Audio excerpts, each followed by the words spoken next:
Really? You sure? Really? You sure really? तो पहले वो तो previous sentence था. That was a previous sentence. Will I? I said, would you like to challenge? अब ऐसा ही वहाँ पे होता है, जो foreigners होते हैं वो आधे words की pronunciation को अपने mouth के अंदर ही रखते हैं. अपने mouth के अंदर ही उनकी जो pronunciation है वो अंदर ही रहती है. हमारे जो वॉइस है, हमारी जो टोन है, हमारी वॉइस बेसिकली, टोन नहीं, वॉइस की जो ध्वनि बोलते हैं, जैसे आपकी जो ध्वनि है, आपकी जो आवाज है, आवाज की कितनी पिच है, ऊंचाई कितनी है और मृदुता कितनी है, उस पर डिपेंड करता है कि हमारा एक्सेंट क्या होगा. अब Indian accent in terms of English is very clear. Indian accent in terms of English is very clear. Indian accent के अंदर हम वर्ड्स को अंदर नहीं लेते. हम क्या करते हैं, हम ऐसा ना बोलते, हम सीधा बोलते हैं वुड यू लाइक. हमें accept the challenge.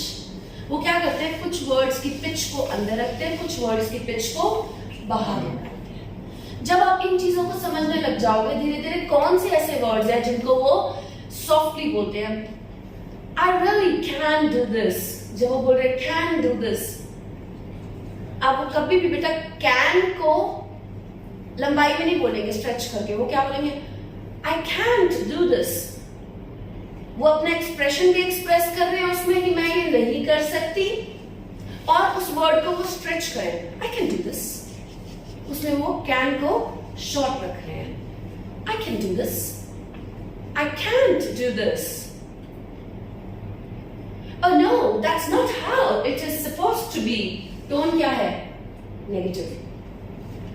Oh yes, it's quite easy. Tone क्या है, शॉर्टर एंड पॉजिटिव. जब आप इस तरह के वर्डिंग्स को समझने लग जाओगे कि टोन कहाँ पे हाई हो रही है, कहाँ लो हो रही है, मैम कहाँ से पता लगेगी. मैम रेगुलरली रितिका मैम आप आओगे यहाँ पे इस तरह की क्लास लोगे? Not possible, sorry, very difficult, because after all I am also Indian and I don't have so much interest in English. I always will have a I will always lean for my own mother tongue. हर कोई अपनी mother tongue में बात करता है ना.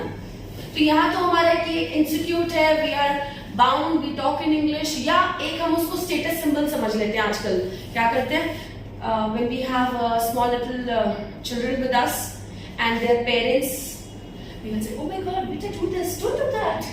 No, you're not supposed to do that. We try to make our own status in front of other parents that yes, our child speaks in English with us. See, this is how we do. हम मजबूरी में ही बात करते हैं English में, right? Because that's not our mother tongue. We're not habitual of it. So, how can you improve your English? How can you get to know, ma'am tone कहाँ पे कितनी रहेगी, कब पता लगेगा कि वो टोन. मैंने आपको सिर्फ एक एग्जाम्पल दिया और आपको लगा हाँ यार सच बात कह रहे हैं मैम. कितनों को लगा यार सही बात है कि टोन का फर्क पड़ता है, नेगेटिव टोन का पता लग रहा है. No, it's not impossible. अब क्या होगा, अब मैंने नो भी यूज किया लेकिन इम्पॉसिबल भी यूज किया.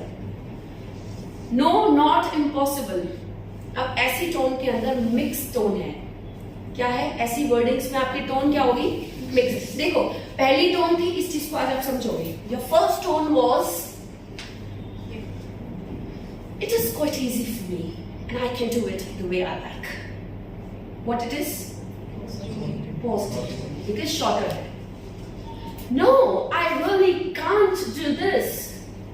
Can't be moving. I really can't do this. Can't को वो stretch कर रहे हैं, negative tone.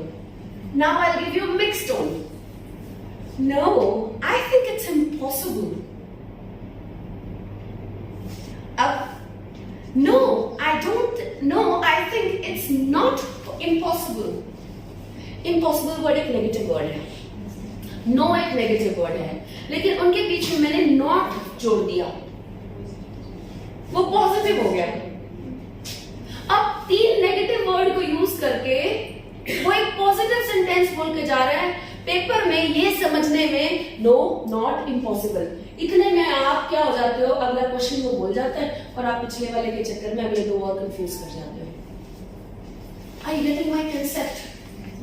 I'll repeat this concept क्योंकि इससे आपको आज के बाद आप जब लिसनिंग करोगे ना, घर पे प्रैक्टिस करोगे, तो आप पता क्या करोगे, आप ये सब चीजें ढूंढने लग जाओगे. No, I think it's not possible. I repeat. No, I think it's not impossible. No, I think general word, not negative word. Impossible, negative word. लेकिन मैं ये सोचती हूँ, नहीं, मैं तुम्हारी बात से एग्री नहीं करेगा, नहीं. I think, मैं सोचती हूँ, it's not impossible, यानी ये करना बहुत आसान है. मीनिंग तो पॉजिटिव आ रहा है, मैं करने की बात से एग्री नहीं कर रही हूँ, मैं आगे सेंटेंस को पॉजिटिव कन्वर्ट कर रही हूँ. नाउ जब तक आप उन वर्ड्स को समझोगे, यार उसने नो नॉट यूज किया था तो ये आंसर नहीं होगा, या सब मीनिंग को समझने की कोशिश करोगे, तब तक तो आपका क्वेश्चन पूरा, तब के अगले 2 क्वेश्चन और भूल जाता है वो. समझ आई मेरी बात? इज दैट क्लियर बेटा? तो आपने अब से धीरे धीरे एक हैबिट डालनी है. मेरी रिक्वेस्ट है आप सबसे, हर रोज कम से कम, ज्यादा नहीं, 15 से 20 मिनट की मूवी, एक मूवी आज आप स्टार्ट करो. उस मूवी को 15 से 20 मिनट की आज देखो, 15 से 20 मिनट की कल देखो, 15 से 20 मिनट की.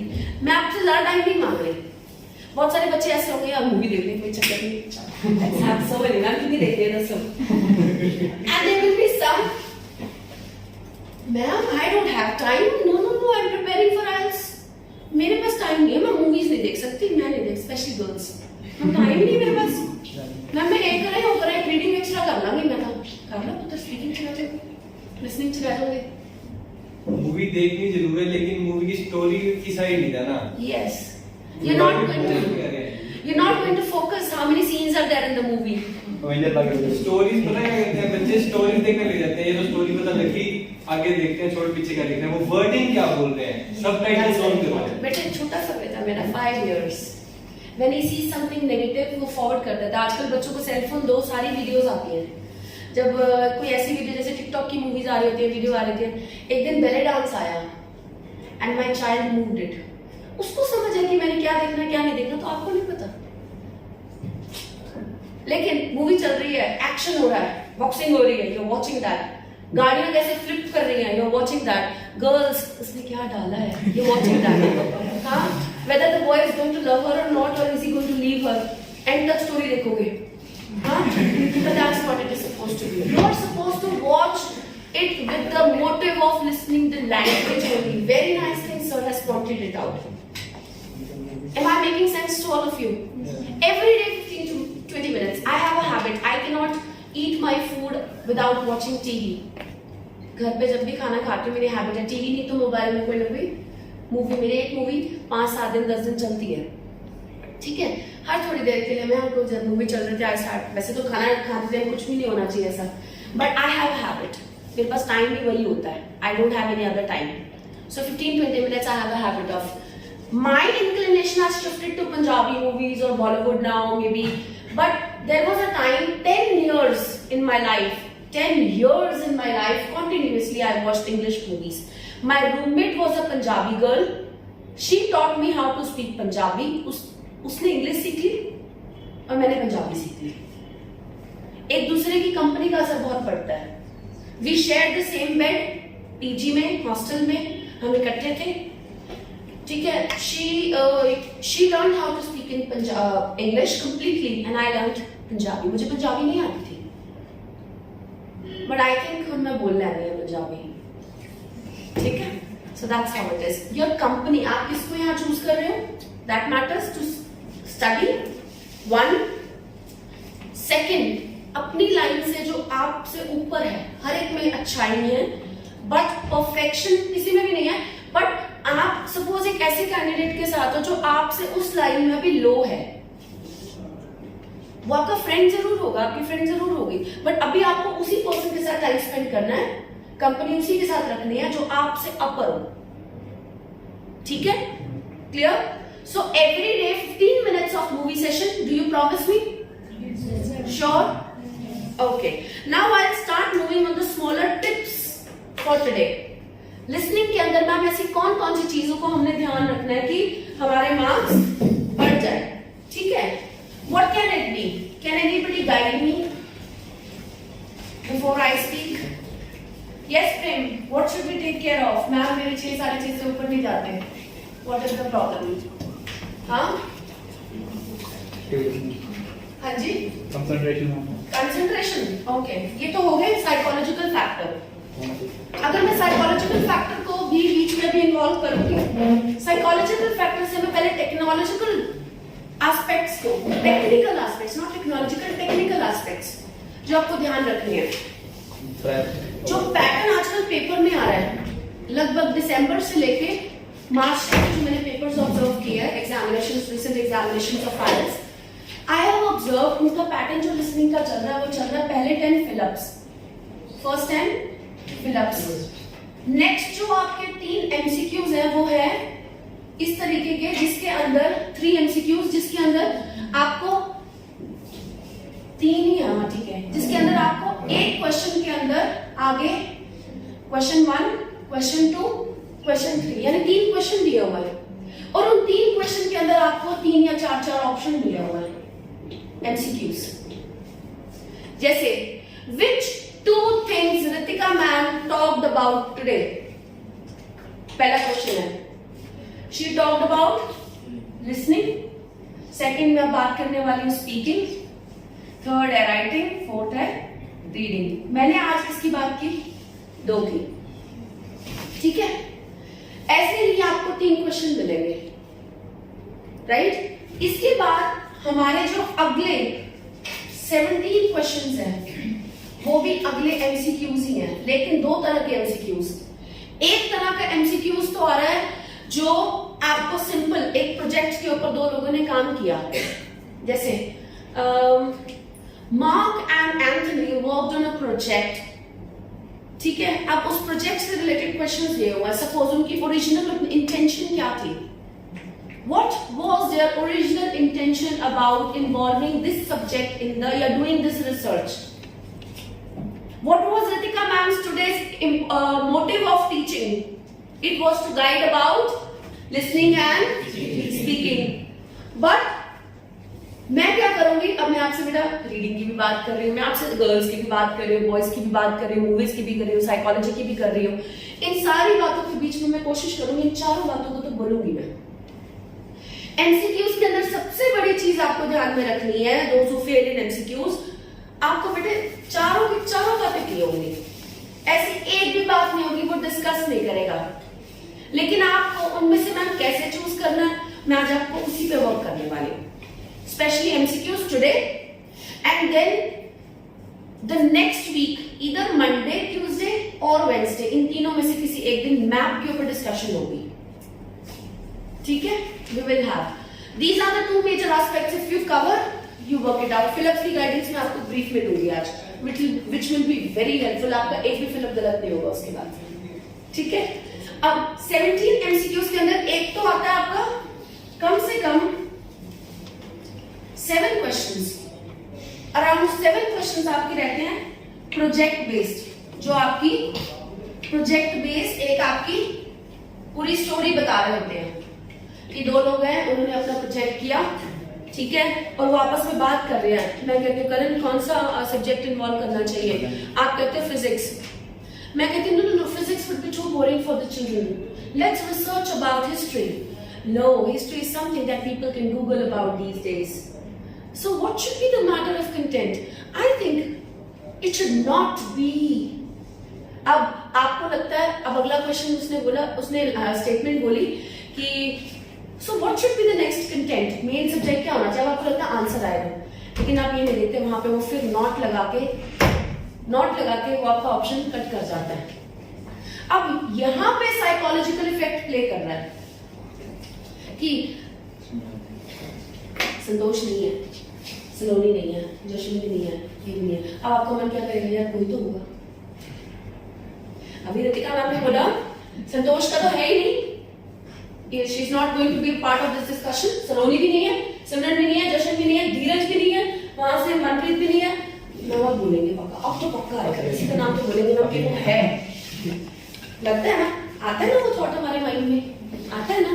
तो आपके पास एमसीक्यूज के अंदर इस तरह के 2 क्वेश्चन जरूर होंगे, जब वो क्या करेगा, आपको लगेगा आई थिंक, पहले बोला उसने हिस्ट्री नहीं आएगी, हिस्ट्री सब्जेक्ट को नहीं करना क्योंकि people can Google it these days. Children will find it very boring.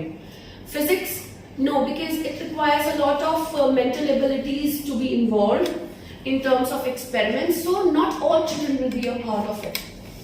Okay. So what should be the content of it? उसकी next wording होती है. Then हमें लगता है अब वो आंसर बोलेगा, लेकिन वो कहता है I don't think English should be a part of research because English is a language. अब या तो वो उसको पूरा स्ट्रेच करके बोल के जाएगा, क्लियर करेगा, तो लास्ट लाइन में कोई कंफ्यूजन क्रिएट करेगा, या फिर I think English, but no, not English. I think science would definitely be interested. Science would definitely be interesting. अब जिसने ये ध्यान रख लिया कि वो लैंग्वेज को जब वो बोल के जा रहा है वो नो कब बोला और इंटरेस्टिंग वर्ड बोल रहा था, यानी उसमें बच्चे इंटरेस्ट लेने के बजाय कि उसके आपको वर्डिंग्स पे ध्यान रखना। कई बार क्विज में गार्डनर कहते हैं we can think about science. Yes, we can think about science. Yes, we can think about science means science वाले सोच जिधर बस तुझे सोच सकते हो ਉਹਦੀ ਉਮੀਦ है, बाकी ने उम्मीद ही खत्म कर दी उन्हें। Getting my concept? ठीक है, clear? Right? तो MCQs जो मैंने अभी आपको बताया है 7 जो होंगे वो प्रोजेक्ट बेस्ड होंगे। प्रोजेक्ट बेस्ड के अंदर भी अगर आप ना इशू नंबर 11 to 15 की आपको जब बुक्स कराई जाएगी यहाँ पे, ठीक है, वो हाई लेवल की है, ठीक है। 11 to 15 वाली जो बुक्स हैं उनमें से आज एक सैंपल आपको सर अभी प्ले भी करेंगे यहाँ पे, we will have a discussion about it। इसके अंदर यही सेम पैटर्न फॉलो हो रहा है लगभग, और आपको एक नहीं, आपको हर एक टेस्ट छोड़ के ना आपको कम से कम ये पैटर्न प्रोजेक्ट बेस्ड वाला जरूर आएगा। क्लियर? प्रोजेक्ट बेस्ड में अंदर इसमें क्या करते हैं बेटे, आपको एक क्वेश्चन तो वो दे देंगे इस तरीके का, उनका ओरिजिनल इंटेंट क्या है। इंटेंट मतलब इंटेंशन, उनका क्या मन था पहले, ओरिजिनली वो क्या चाहते थे कि प्रोजेक्ट में क्या हो, किसके बारे में रिसर्च करें। वो चाहते थे कि इंग्लिश के बारे में रिसर्च करें, लेकिन किसी ने कहा, दूसरी वाली लड़की ने कहा, सपोज 2 बच्चे हैं, एक का नाम है रिबेका, एक का नाम है एमिली। एमिली का मन था वो इंग्लिश के बारे में काम करे, इसका मन था वो साइंस के बारे में रिसर्च करे, लेकिन अल्टीमेटली दोनों ने क्या डिसाइड किया, उन्होंने डिसाइड किया कि वो इन दोनों में से किसी को भी ना करें, उन्होंने डिसाइड किया कि वो फिजिक्स पे वर्क करते हैं। लेकिन फाइनली उन्होंने किस पे वर्क किया, दे लेफ्ट इट, इसको भी छोड़ दिया, and they work for history. Suppose इस तरह का एक क्वेश्चन जरूर आता है, आप मार्क कर लेना इन बुक्स के अंदर, तो मैं आपको गारंटी करती हूँ, और पेपर में दिसंबर से लेके मार्च तक के पेपर आप उठा के देखिए, आपको ये रिकॉर्ड मिलेगा, और एक क्वेश्चन इस तरीके का जरूर मिलेगा एमसीक्यूज में। अब आप क्या करते हो, यहाँ पे हर रोज लिसनिंग अटेम्प्ट करके जाते हो, मैम होगी ना समझ आया, एक दूसरे से इधर उधर पूछ लिया, भाई बताइए इसकी स्पेलिंग क्या है, अरे यार क्या करोगे एक दूसरे से स्पेलिंग पूछ के। आप अपनी लिसनिंग को दोबारा यहाँ करो और देखो, सर को बोल दो, सर एक बार प्लीज आप दोबारा रिपीट लिसनिंग चला दो, हमें सुनना हमारी गलतियां क्या है। उसमें आप चेक करो यार ऐसी कौन सा क्वेश्चन का टाइप क्या है, किस तरह का क्वेश्चन पूछ रहा है वो। मैं आपको आज बता रही हूँ, जब ओरिजिनल इंटेंट के ऊपर क्वेश्चन आता तो आपको क्यों नहीं पता, मेरे से ज्यादा लिसनिंग तो आप करते हो, मैं तो फिर भी 1 in a week करती हूँ, मैं तो वीक में कोई 10 दिन 15 दिन, कई बार तो महीने में एक लिसनिंग उठा के करके देखती हूँ सिर्फ। मुझे नीड ही नहीं है, मुझे कनाडा अभी नहीं जाना, तो इसको अभी नहीं जाना, ठीक है, तो दैट इज नॉट मीन कि बाद में जाना है, अब यहाँ से ट्रू फॉल्स नॉट गिवन भी निकल सकता है, ठीक है, क्लियर, हम उस पर बाद में बात करेंगे। बट बेटा आप रोज प्रैक्टिस कर रहे हो, आप सिर्फ क्या कर रहे हो, आज साइकिल चलाने जाना है चलाओ, या गाड़ी सीखने जाना है जाओ, आप ये नहीं देखते कि कब कौन सा गियर लगाना है, पंचर हो गया तो मैं कैसे हैंडल करूंगी, ठीक है, आप वो चीजें नहीं सीख रहे, जब पंचर होगा तब की तब देखिए,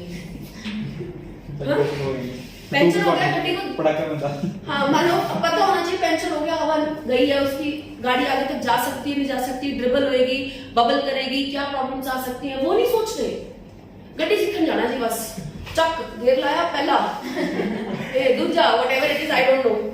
I go for automatic only, मैं इसलिए गाड़ी नहीं चलाती, ठीक है? आप उस पर फोकस कर रहे हो, बस गाड़ी सीख रही है, स्टीयरिंग हैंडल करना सीख रहे हो, ये देख रहे हो। गाड़ी की टेक्निकलिटी पे जाओ, प्रॉब्लम्स क्या आ सकती हैं, ठीक है? अब आप लिसनिंग अटेम्प्ट कर रहे हो, सिर्फ करी जा रहे हो, ये नहीं देख रहे कि what I need to learn in that. आप गिनती का बेटा आईएलटीएस का पेपर की मैं कहती हूँ आंसर शीट भी ना आपके पेपर पे ही है। ऐसा कौन सा पेपर होगा जिसकी आंसर शीट भी आपके पेपर पे है? एक मल्टीपल चॉइस क्वेश्चंस होते हैं आईएलटीएस के नहीं, किसी और टॉपिक, किसी और पेपर के, वहां पे बेटे कम से कम कुछ 25 बुक्स बच्चे को पढ़ के जानी पड़ती है, उसमें से पेपर आता है। कुछ 25 बुक्स बच्चा पढ़ के जाता है, उसमें से पेपर आता है। आपको बुक्स नहीं पढ़नी, आपको जो पेपर मिला है उसी के अंदर आंसर ढूंढना है। इससे आसान पेपर है कोई? मेरे हिसाब से इससे आसान कोई पेपर नहीं है लाइफ का, कॉम्पिटिटिव एग्जाम। और फीस बढ़ती जा रही है इसकी, 20,000 तक जाएगी, आई गारंटी है। हर साल 350 बढ़ता है, इस बार 700 पिछले साल वाला, ये 20,000 तक जाएगी। You wasting every effort. हर बार आप 20 लगा रहे हो। आप सोचो कहना चाहना बेटे, ऐसे नहीं कहते कि आईएलटीएस 2 लाख नीचे ले आए, 3 लाख नीचे ले आए, इट डज, क्योंकि आप उसको ढंग से नहीं कर रहे। अगर आप एक अटेम्प्ट करो लेकिन ढंग से समझ के करो, घर बैठा हुआ बच्चा भी आईएलटीएस कर जाता है। You need to work it out. किस तरह के क्वेश्चंस आ रहे हैं, जैसे अब मैं आपको बता रही हूँ मैम, एमसीक्यूज के अंदर एक आता है ओरिजिनल इंटेंट। अगर कहीं पे भी प्रोजेक्ट बेस्ड क्वेश्चन आ रहा है तो आएगा वो एक क्वेश्चन इसका, दूसरा क्वेश्चन क्या आएगा, लगभग जो आता है रिसर्च की उन्होंने, वो हेजिटेट किस चीज के लिए कर रहे हैं, किस बात के लिए वो हेजिटेट कर रहे थे। वो 3 बातें बोले। वो हेजिटेट कर रहे थे कि मैडम क्यूरी, उनकी एक टीचर है, उनके पास जाए या ना जाए, ठीक है, उनसे जाके पूछे या ना पूछे। फिर वो हेजिटेट कर रहे थे कि उनका प्रोजेक्ट अप्रूव होगा या नहीं होगा। फिर वो हेजिटेट कर रहे थे कि अगर हम अपनी रिपोर्ट हायर अथॉरिटीज के पास रखेंगे कहीं वो फेल ना हो जाए। इस तरह के 3 ऑप्शन है या 4 ऑप्शन वो निकाल के देते हैं। अब बेटे वो चारों ऑप्शन आपके यहाँ पे पेपर में आपको मिल रहे हैं, आपको क्या करना है? आपको पेपर पे वो देखना है कि आपको ध्यान से सुनना है? सुनना है। ये आपकी साइकोलॉजिकल एस्पेक्ट भी है और ये आपकी टेक्निकल एस्पेक्ट भी है। जब तक आप उसको सुनोगे नहीं ना ढंग से, जब तक आप उसको ढंग से सुनोगे नहीं, आप कितनी बात याद रख लोगे? सच्ची बताना, सुबह सबसे पहले उठ के मम्मी को क्या बात सबसे पहले बोली होगी जब आप अपनी मम्मी को मिले? कितने बच्चों को याद है? आप अपनी मम्मी को सुबह मिले, पहले जाते ही आप किचन में मिले, रूम में मिले, कहीं भी मिले, मम्मी काम कर रही, आते जाते आपने सबसे पहली बात क्या बोली अपनी मम्मी को? याद है? वो तो फिर भी आपकी मम्मी है, क्या हाल है मम्मा, चलो ठीक है। वो तो आपकी फिर भी मदर है, इतनी क्लोज है आपके, आपको उनकी बात हर किसी को याद नहीं रहती, उनसे क्या बात हुई। तो वो तो रिबेका और एमिली कौन है? आपको पता है कौन है? आपको कोई रिश्ता नहीं है इनके साथ, आप इनकी बातें कहां से याद रखोगे? जैसे वो बात रखी, अगली बात पे ध्यान गया, आप वो बात भूल गए। इसे कहते हैं रिटेन करना, इसे कहते हैं रिटेन मतलब, अब मैं कहती हूँ नंदन सर मेरे को यहाँ पे अकेडमी में छोड़ के ना जाए, मैं चाहती हूँ ये रिटेन रहे यहाँ पे। रिटेन मतलब टिके रहे। रिटेन का मतलब टिके रहना। अब मैं नहीं चाहती ये बच्चे यहाँ से ना जाए, मैं चाहूंगी रिटेन रहे, पर मैं ऐसा कर नहीं सकती, क्या ना, मैं बाहर जाना सी, ठीक है। रिटेन करने के लिए आपका रिजल्ट रोकना पड़ेगा, रिजल्ट रोकूंगी तो प्रॉब्लम हो जाएगी। Getting my concept? Written word समझ आया? Can you relate it? अब हर उस बात को जो उसने बोला है एग्जामिनर ने, आप उसको अपने माइंड में रख सकते हो? नहीं रख सकते, इट्स वेरी डिफिकल्ट। तो आप इतने ध्यान से सुनो, इतने ध्यान से सुनो कि आप उसको मेन बात को तो रिटेन कर पाओ, मेन बात को तो रिटेन कर पाओ। लेकिन मेन बात को रिटेन कैसे रखोगे?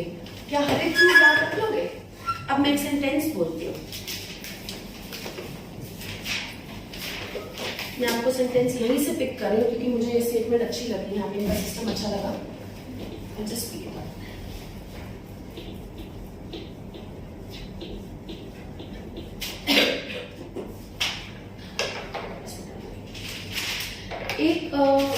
एक मिनट बोलते हैं, I'll take up a line from MCQs only.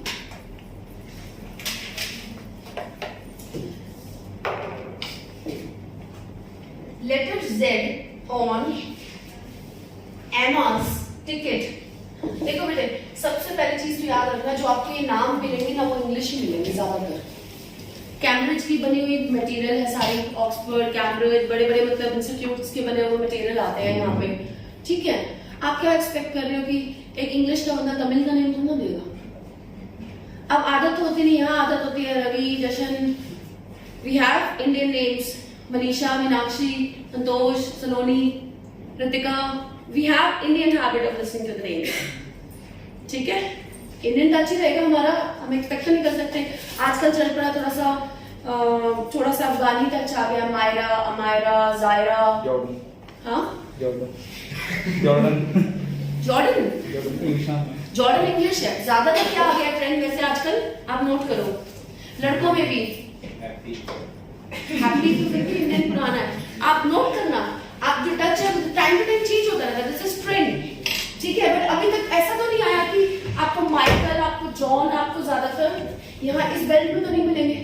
आपको कहाँ मिलेंगे? गोवा साइड, साउथ में नहीं, गोवा, ठीक है। साउथ एग्जैक्टली पूरा साउथ नहीं ले सकते आप, गोवा, क्रिश्चियन बेल्ट, राइट। आपको इन नेम्स की हैबिट डालनी है बेटे सबसे पहले। माजनी तो फिर पेपर में पता है क्या होता है, आप नाम को भी कोई ना वोकैब समझने लग जाते हो कई बार वहां पे।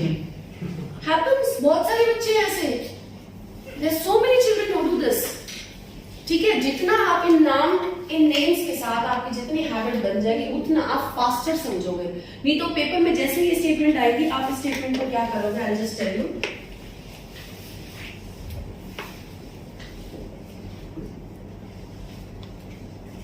शी कैन ए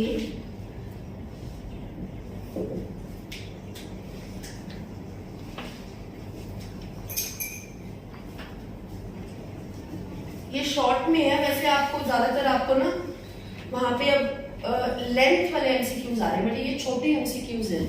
ज्यादातर आपको वहां पे लेंथ वाले एमसीक्यूज मिल रहे हैं। आपको छोटे एमसीक्यूज कहाँ मिल रहे हैं? इस वाले में, 3 एमसीक्यूज वाले में। Which 3 things he is talking about? Ball, suppose एक क्वेश्चन है, इस रूम के अंदर क्या क्या फैसिलिटीज अवेलेबल थी जब बच्चे क्लास अटेंड कर रहे थे? Infrastructure available was bored, LED, AC and a teacher. अब I'm not an infrastructure, so I'm automatic cut. I cannot be an infrastructure. तो मैं कट गई उस MCQ से। I'm not an infrastructure, I'm a person. I'm a human being, right? ठीक है। Then उन 3 infrastructure में से अब कौन सा इंफ्रास्ट्रक्चर उनमें से 2 ऐसे थे जो क्लास में अवेलेबल थे, ठीक है। तो वो शॉर्टर एमसीक्यूज आते हैं आपके, ये भी अब शॉर्ट है। आपको ज्यादातर इससे डबल लेंथ के आपको एमसीक्यूज मिलेंगे, ठीक है। तो आपकी स्पीड ऑटोमेटिकली बढ़ेगी, मतलब आपको बढ़ानी ही पड़ेगी, अदरवाइज पेपर में बेटे तुक्के लगा पे तो फिर जितने मर्जी आप कोशिश करे जाओ, कभी पास होगे तो कभी फेल होगे। हो सकता है आज वाले में आपको 6 आ जाए पेपर में और कल दोबारा पेपर देने जाओ तो आपको वहां पे फिर 5 मिनट रख देंगे।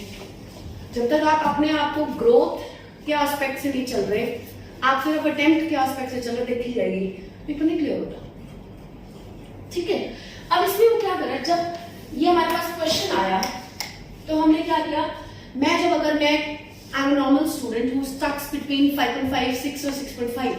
6.5 का लेवल भी ठीक होता है, ठीक है।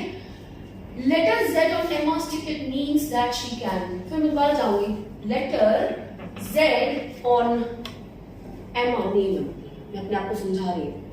वहां पे उस समय हम इस तरीके से ही वर्क करते हैं, ठीक है। Ticket means that हम अपने आप को टाइम क्या ले रहे हैं यहाँ पे, डबल। पहले पढ़ लेते हैं फिर उसको दोबारा पढ़ते हैं। उसका रीजन क्या है, क्योंकि हमारे इंग्लिश में कहीं ना कहीं कमी है, हम हैबिचुअल नहीं है नेम्स के, वर्ड्स के, तो हमें डबल रिपीटेशन, जब डबल रिपीटेशन कर रहे हो, जब आंसर लिखने का टाइम आने वाला है तब तक तो आप क्वेश्चन पे ही अटके हुए हो, कहां से आएंगे मार्क्स, ठीक है। अब लेटर जेड जो है एमा की टिकट पे, उसका क्या मीनिंग है, आई विल स्पीक इट, क्योंकि इनकी ऑडियो नहीं है हमारे पास, but I will speak it for you.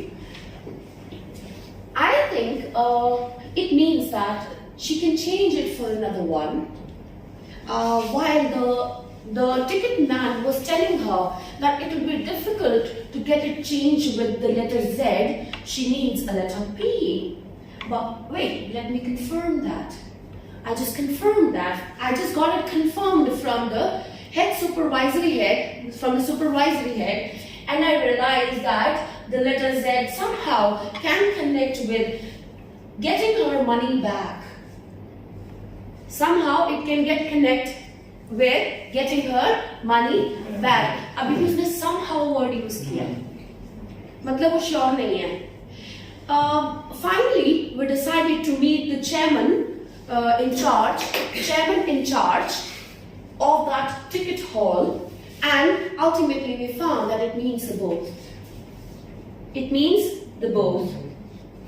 फिर अब रिया और राहुल के बीच में, दो जनों के बीच में बात चल रही है. वो कहते हैं, रिया कहती है ये बात हुई, राहुल कहते हैं I think you're extremely going wrong. It does not mean both. It means we can choose amongst the two only one. अब यहाँ पे either नहीं यूज करेगा वो क्या करेगा? We can choose only one amongst the two, या we can choose amongst the two only one. अब स्टेटमेंट में वो कहना चाह रहा है कि either A और either B. बात तो सारी की. अब आपने किन वर्ड्स पे ध्यान देना है? somehow. ठीक है, either और वाले ऑप्शन के लिए वो क्या सिनोनिम यूज कर रहा है, उस स्टेटमेंट को किस तरीके से बोल रहा है. Are you getting this? How many of you find it? Yes, ma'am. It will be helpful. Really? Sure? बेटे जब आप इस कंसेप्ट को, आज आप क्या करो, आप एक सेक्शन उठाओ, आप फिलिप्स उठाओ. सिर्फ फिलिप्स की तैयारी करनी है. मैम 4 फिलिप्स निकल सकते हैं. मैम 4 दिन के टेस्ट को बांट लो. 4 दिन के इकट्ठे क्वेश्चन पेपर भी टीचर क्लास में चला सकता है, कोई दिक्कत नहीं है. 4 दिन के इकट्ठे क्वेश्चन पेपर को क्या कर सकते हैं, ऑडियो बदलेगी. मैम पहले एक फिलिप्स किए, फिर आप दूसरे, इसको पहले समझ लेते हैं, फिर दूसरा, फिर आप अपने 3 दिन फिलिप्स के रखो. यार आज फिलिप्स से काम करना है, शाम को एक्स्ट्रा लिसनिंग करते रहो.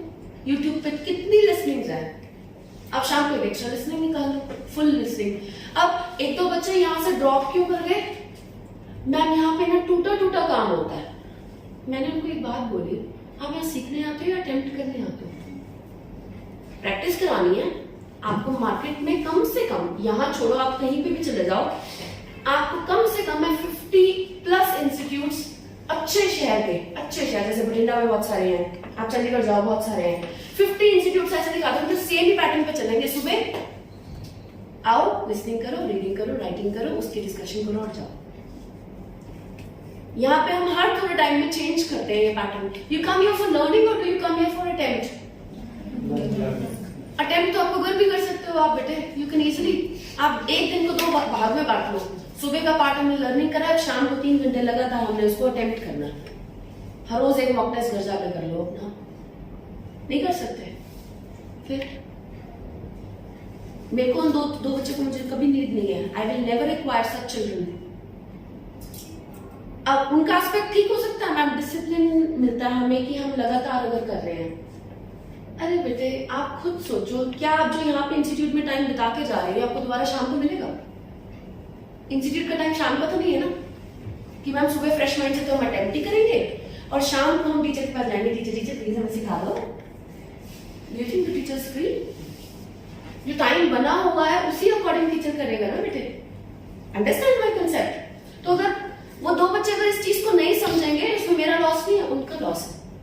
किसी भी टीचर का लॉस नहीं है यहाँ पे. तो आप इस चीज को समझो, अगर आप यहाँ आ रहे हो, आप टीचर से टाइम लो. सर आज हमें फिलिप्स की एक्टिविटी करा दोगे? अगर आप में से 10 बच्चे भी इकट्ठे हो जाते हैं उस एक्टिविटी के लिए, अलग क्लास में बैठो, आप वो 10 बच्चे उस एक्टिविटी को करो. क्लियर? आज से आपकी लिसनिंग अटेम्प्टिंग नहीं होगी, अंडरस्टैंडिंग होगी. आप इसमें से वर्ड्स ढूंढोगे, कौन से वैसे वर्ड्स थे. मैंने ऑडियो ऑन द स्पॉट बनाई है, इसकी ऑन द स्पॉट बनाई है ना. अब मैंने उस ऑन द स्पॉट ऑडियो में आपको ये क्लियर किया कि कहाँ उसने नो बोला, कहाँ उसने यस बोला, कहाँ उसने समहाउ बोला. समहाउ का मतलब कहीं ना कहीं वो कह रहा है कुछ ऐसा ट्विस्ट आना. हाउएवर बोलते हैं जब हमें पता होता है कि ऑपोजिट बात होने वाली है. ऐसे समहाउ मतलब कहीं ना कहीं थोड़ा बहुत ट्विस्ट आएगा. वो ट्विस्ट पॉजिटिव भी हो सकता है, नेगेटिव भी हो सकता है. समहाउ के साथ वो हमें चेक करना है. हाउएवर में तो ऑपोजिट ही जाएगा जो बात ऊपर हो रही है. समहाउ में हो सकता है कुछ पोर्शन उसका भी हो, कुछ पोर्शन उसका भी हो, दोनों बातें एक तरफ भी हो सकती हैं. एंड देन आइडर और इसमें वो, और वो आपको कंफ्यूज कर रहा है, अलग अलग बंदे उसमें इन्वॉल्व करके चेयरपर्सन से पूछा, सुपरवाइजरी हेड से पूछा, जबकि उन सब वर्ड्स का हमारे लिए कोई रोल है? Zero role. क्या हमें फर्क पड़ता है सुपरवाइजरी हेड यहाँ पे कौन? हमें क्या फर्क पड़ता है यहाँ पे जो ये लेटर Z लिखा है उसकी टिकट पे, इसका मतलब क्या है? इसका मतलब ये है कि उसको एक और टिकट ले सकती है, अगर ये वाले मतलब 4 बजे वाला शो नहीं चाहिए तो 6 बजे वाला ले लेगी। Z लिखा हुआ यानी चेंजेबल है, ठीक है। फिर गेट हर मनी बैक, उसको पैसे मिल सकते हैं, ऐसा वाला ऑप्शन होगा कोई टिकट तो उसने वो वाले टिकट लिया Z लिखा हुआ है तो। या फिर तीसरा ऑप्शन है इन दोनों में से कोई एक ही चीज कर सकते हैं, लेकिन 3 ऑप्शन की बजाय उसने बातें 4 कह दी। 3 ऑप्शन की बजाय उसने 4 ऑप्शन डिस्कस कर दिया आपके साथ, लास्ट में चौथे की बात की।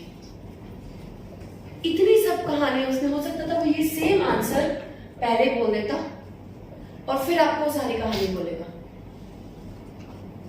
ठीक है। स्टार्टिंग में वो उसका आंसर दे सकते हैं। Listen to this part very carefully now. मैं यहाँ पे I change the foreign names only, let's not take Riya Rahul, let's take again Emily and Rebecca. Okay, both are girls, Emily is also girl, Rebecca is also a girl, ठीक है। दोनों names female हैं, clear. बेटा people are new to IELTS but please attend it, आपको बाद में चीजें सब समझ आ जाएंगी और दोबारा क्लास लगा लेंगे, कोई दिक्कत नहीं है, ठीक है। Emily and Rebecca, they both were having a conversation with each other where they decided that they would find out what the meaning of the letter Z that was broadcasted on the screen of, that was not broadcasted, that was displayed on her ticket. Yeah, अब displayed word भी ले सकते हैं। What word would you take? Printed. अब आपको यहाँ पे हाँ represent नहीं, represented भी नहीं, you can say printed, ठीक है। अब क्यों आप ये वर्ड नहीं, आपको ध्यान रखना है, अगर मान लीजिए यहाँ पे ब्रॉडकास्ट वर्ड आ गया, आपको खुद ही सोच लेना है कि ये ना ई टिकट की बात हो रही है, स्क्रीन पे आ रहा था। अगर प्रिंटेड है तो ही पेपर पे होगा, या that was shown on, shown में दोनों बातें हो सकती है, it can be broadcasted also, it can be printed on the paper as well, right. So what you need to see is they both were having a conversation that they'll ultimately find out what the letter Z that was printed on the ticket means like. They both had a conversation with each other and they ultimately came to the conclusion that none of them was wrong, none of them was right about what they had thought, and it was all that they could use, they could get the money back as well as they could change it for another one. But ultimately Emma decided to do nothing about it. She kept with the same ticket. अब उसने answer पहले दे दिया, knowingly, despite knowing the fact that she had the option to change it for the another one because of the letter Z, and she could also get her money back. Despite knowing the fact, उसको पता था कि वो ये भी कर सकती थी और ये भी कर सकती थी, but unfortunately she is a person who is redundant about making any changes in her life. Whatever she gets, she feels satisfied about it. Story बना दी उसने, क्या किया, पहले आंसर दे दिया, बाद की स्टोरी टोटली वेस्ट है हमारे लिए। कंसेप्ट समझ आया? मैं इसको रिपीट कर दूं? How many of you want this to be repeated? नहीं समझ आई? Feel free to take comfortably. Very good. Anybody else? But there will be many now. I'll just answer सुनना, क्योंकि एक बार स्टेटमेंट बना रहे हैं उसको समझने में भी तो वही बात होगी, मैम लिसनिंग चल रही है, हम सुन रहे हैं, एक बार में नहीं समझ आया, ठीक है। So I'll repeat it. Emily and Rebecca ultimately decided to find out what was the meaning of the letter Z that was printed on the paper, on the ticket paper that she possessed, that Emma possessed. Okay. अब वो starting में answer देंगे, ध्यान से सुनना, वो पहले ही answer दे देंगे, लास्ट में नहीं। थोड़ा सा लैंग्वेज चेंज हो जाएगा, सेम तो नहीं आ सकता because it was natural, so I'll try to bring it again. Although Emma had the option to get the money, to change it for another ticket if she wanted, or she could, as well as she could also get her money back, but she decided to keep it the same and not make any changes. Okay. Full stop हो गया, यहाँ मेरा answer हो गया, right? Answer आ गया? Ma'am सी आया ना, पहले बोल दिया ए और बी का पहले ही आंसर आ उसमें गया। आपने तो दोनों का ही बोला। दोनों का ही बोला मैंने, आंसर तो दिया नहीं, आंसर पहले दिया था पहले वाले स्टेटमेंट में। Again I repeat it. Emma decided to not choose any one of the alternatives available to her, and she decided to keep the letter. She decided to keep the ticket with the letter Z, which actually showed that she could get her money back. But full stop. Despite knowing the fact that she had the alternative of choosing either to get the refund or choose another timing for the movie. Okay, as she's a person who's very satisfactory nature, she's a person of satisfactory nature and prefers to accept whatever she gets at once. Full stop. अब मैंने क्या किया, उसकी personality पे बेफालतू में गई मैं। उसकी क्या पर्सनालिटी हमें नहीं मैटर करता। मैंने अब जो पहले आंसर दिया, अब आंसर सीधा सीधा नहीं दे सकती थी कि क्या मीनिंग है उस जेड लेटर का।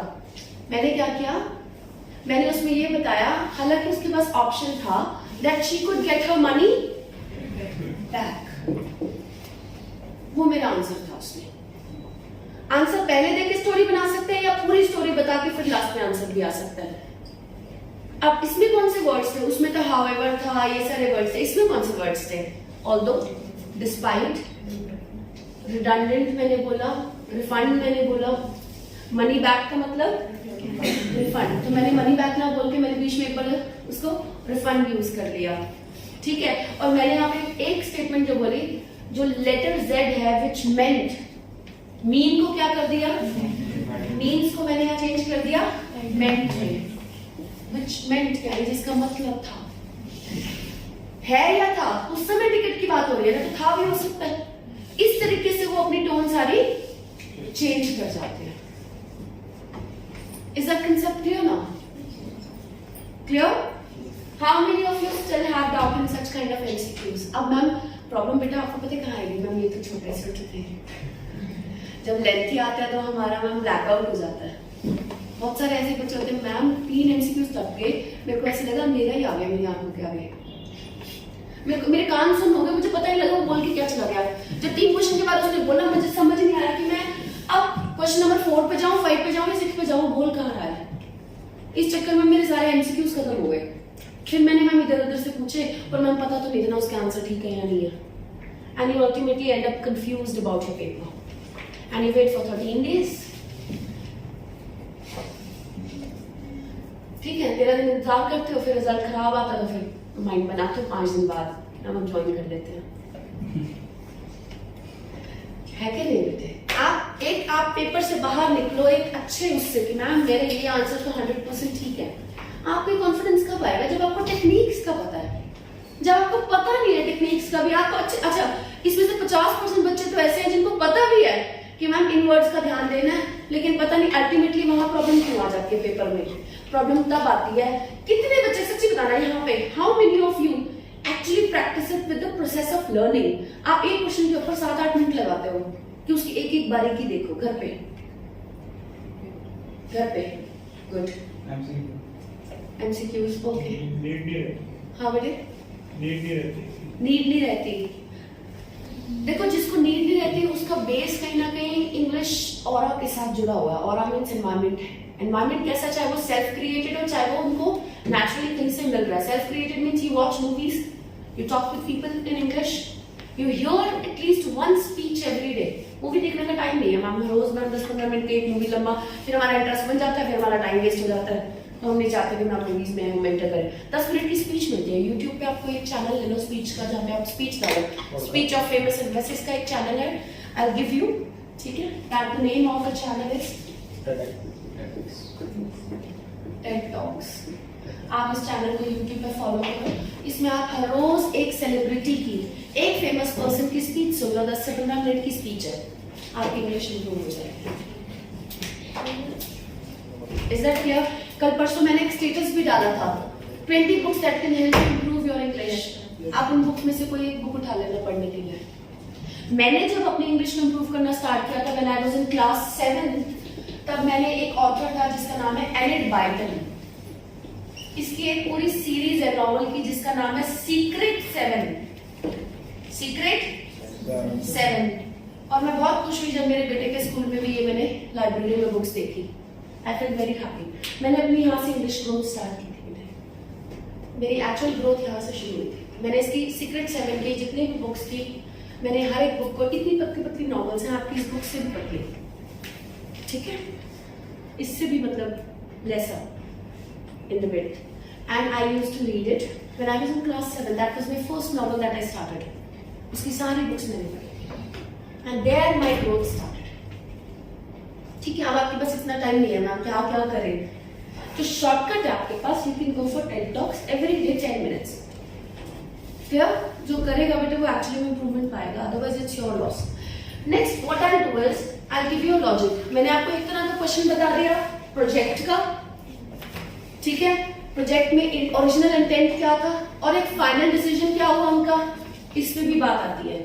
ओरिजिनल इंटेंट क्या था, फाइनल डिसीजन क्या है, हेजिटेट यानी बीच में कोई प्रॉब्लम है। आप एक एमसीक्यूज के पैटर्न को समझो, प्रोजेक्ट बेस, रिसर्च बेस, बच्चों के बेस पे, पढ़ाई के बेस पे, कोई भी अगर मान लो कोई एमसीक्यूज आएंगे तो उसका एक होगा ओरिजिनल थॉट क्या था, एक किसी चीज के ऊपर कंक्लूजन के ऊपर कोई एक क्वेश्चन टाइप उठा लेंगे जिसके अंदर कंक्लूड करना है कि क्या उनका अल्टीमेट, क्या उनका फाइनल डिसीजन निकला, क्या उनकी कंक्लूजन निकली। एक उनका क्वेश्चन होगा प्रॉब्लम के ऊपर, प्रॉब्लम क्या आई, हेजिटेट क्यों कर रहे थे, वो उससे क्यों नहीं मिलना चाहते थे टीचर से, उनके प्रोजेक्ट में उनको कंप्लीट करने में टाइम क्यों लगा, यानी प्रॉब्लम के ऊपर। ठीक है, मैं सारे क्वेश्चन का तो एंटिसिपेशन नहीं कर सकती क्योंकि थोड़ा बहुत चेंज करके तो उनको भी देना पड़ता है मेरे पेपर में, लेकिन मैं आपको अगर मान लो 7 एमसीक्यूज में से 3 का तो शॉर्ट आइडिया दे दिया आपको कि आने ही आने हैं, ठीक है, तो आपको थोड़ा सा क्लैरिटी मिलती है। इस तरीके से आप अपनी लिसनिंग को थोड़ा सा फाइंड आउट करने की कोशिश करो, मैम ऐसी कौन सी चीज है जो हमें ध्यान रखनी है, मैम किस तरह के क्वेश्चंस में हमें वर्क करना है, वो खुद फाइंड आउट नहीं कर सकते। जब आप 4 लिसनिंग आपने मान लो 4-5 दिन हफ्ते में किए हैं, आप पैटर्न निकालो। छोटे होते बच्चों को एक टेस्ट होता है स्कूल में, मैं आपको ये सारी बातें क्यों रिलेट कर रही हूँ, बिकॉज तभी आप मोटिवेट हो गए, अदरवाइज मोटिवेशन नहीं आएगी आपको। I just speak one thing, छोटे होते स्कूल में बच्चों पे टेस्ट होता है या कोई उनकी एबिलिटी को टेस्ट किया जाता है, भाई बच्चा माइंड से कितना अच्छा है, वो कितना कर सकता है। एंट्रेंस टेस्ट के टाइम पे बच्चों के जब हम एग्जाम लेते हैं तो ये जैसे मतलब when my child went to school, अभी उसका भी ये टेस्ट हुआ था, A B C D B, next word क्या होगा, A B C D B, next word क्या होगा, B की बात क्या है, बी के बाद क्या, अब यहाँ बी के बाद देखा जाए वैसे भी सी आना चाहिए। अच्छा मैं यहाँ अगर आपको चेंज कर देती हूँ, बी ए बी, अगर मेरा पैटर्न मैंने एक बार यहाँ रोक दिया, अब इस ए से पहले एक और यहाँ आना चाहिए, वैसे तो उसने उसको कट कर दिया, उसने उसको कट कर दिया। अब आपको ये बताना चाहिए ए और बी अगर इकट्ठा आ रहा तो अगला वर्ड तो सी आएगा, इस पैटर्न के हिसाब से। कंफ्यूजन क्रिएट करने के लिए उसने यहाँ पे चाहते थे एक, अगर मैं यहाँ पे एक ए और दे देती तो आसानी से समझ आता था, ए बी, बी के बाद तो सी आएगा, उसके बाद यहाँ डी आएगा। अगर मैं इसको थोड़ा सा और अच्छा बना दूं, क्योंकि सी डी हमें पता होता है, बी के बाद तो ए के बाद बी, बी के बाद सी, सी के बाद डी। अब हम इसको चेंज कर रहे हैं, पहले समझाने के लिए वो बताया, अब आप देखना ए बी ई जी, ठीक है। अब मैंने यहाँ पे खत्म कर दिया। अब मैं आपसे जब क्वेश्चन कर रही हूं, मैं क्या कर रही हूं, ए बी डैश छोड़ दिया मैंने एक बारी, आप क्या कहोगे, ए बी के बाद आएगा ई, अगला क्या आएगा जी। अब मैं आपको और कंफ्यूज करने के लिए क्या कर रही हूं, ए बी नहीं, ए डैश जी, क्या आएगा बी या ई, बी। अब मैंने क्या किया, आपको लेटर एक दे दिया, बीच में स्पेस, आने तो 2 चाहिए ना, लेकिन मैंने आपको जगह एक की दिया, आप कौन सा पहले करोगे, बी, क्योंकि ए के बाद वाला पहले लोगे, इसको छोड़ दोगे।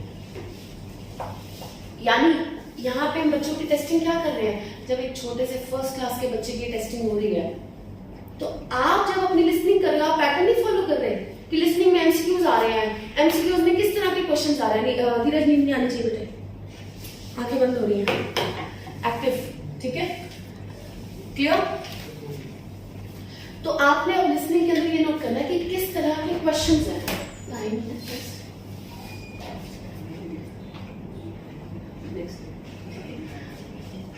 क्लियर? Getting my concept? तो आपने अब लिसनिंग में क्या समझना है? अगर सब्जेक्ट बेस्ड, अगर रिसर्च बेस्ड कोई एमसीक्यूज आ रहे हैं तो मैंने क्या चेक करना है? उसमें 3 कौन से तरह के क्वेश्चन, तो मैंने ही बता दिए। अगले 3 तरह के क्वेश्चन आपको अगर पता लगते हैं तो आप देखो। इसी तरीके से जब ये वाले एमसीक्यूज मिलते हैं ना आपको, ये वाले बेटा, ये वाले, इसमें आपने क्या ध्यान रखना है? अगर आपको एमसीक्यूज में ऊपर आपका नाउन है, यानी name of a place, animal और थिंग, क्वेश्चन में जैसे मैंने आपको बोला था, what 2 infrastructures were there in the class when the children attended it. अब इंफ्रास्ट्रक्चर क्या है? नाउन। तो नीचे भी क्या आएगा? वो नाउन ही आएगा, वहां एडजेक्टिव नहीं आ सकता। एडजेक्टिव क्या होता है? Quality. Suppose good, suppose eminent, efficient, ये सब क्या है? क्वालिटीज हैं। अब नाउन अगर क्वेश्चन में पूछ रहा है तो नाउन ही आंसर में आएगा। ऐसा हो सकता है मैं आपसे पूछूं बेटा कौन सी चीज, और आप मेरे को कहो मैम अच्छी है। मैं आपको बोले बेटा, मैं क्वेश्चन में पूछूं बेटा कौन सी चीज मिली आपको वहां जाके, मैम अच्छी है, आप आंसर क्या कहोगे? मैम टॉफी मिली, मैम चॉकलेट मिली, ma'am I found a girl, I found my dream, I found my life, I found my education, I found, जो भी आपने पाया, आप उसका नाम, उसका नेम दोगे ना। आप ये तो नहीं बताओगे वो चीज अच्छी है या बुरी है। अब याद रहेगी पक्का? तो आपके इस तरह के जो एमसीक्यूज आते हैं उसमें अगर नाउन है तो नाउन, एडजेक्टिव है तो एडजेक्टिव, वर्ब है तो verb, swimming, eating, teaching, listening. अब ये क्या है? क्रिया है, क्रिया, वर्ब है, वेरी गुड, वर्ब, क्रिया। तो अगर वहां पे वर्ब के फॉर्म में क्वेश्चन आ रहा है तो वर्ब में ही। जनरली 1 वर्ड क्वेश्चन के अंदर ये चीज इजी हो जाती है एमसीक्यूज में, ठीक है? समझ रहे हो मेरी बात को? तो जब आप इस पैटर्न को समझोगे, पैटर्न क्यों बोल रही हूं मैं? हर पेपर को बनाने के पीछे एक पैटर्न होता है।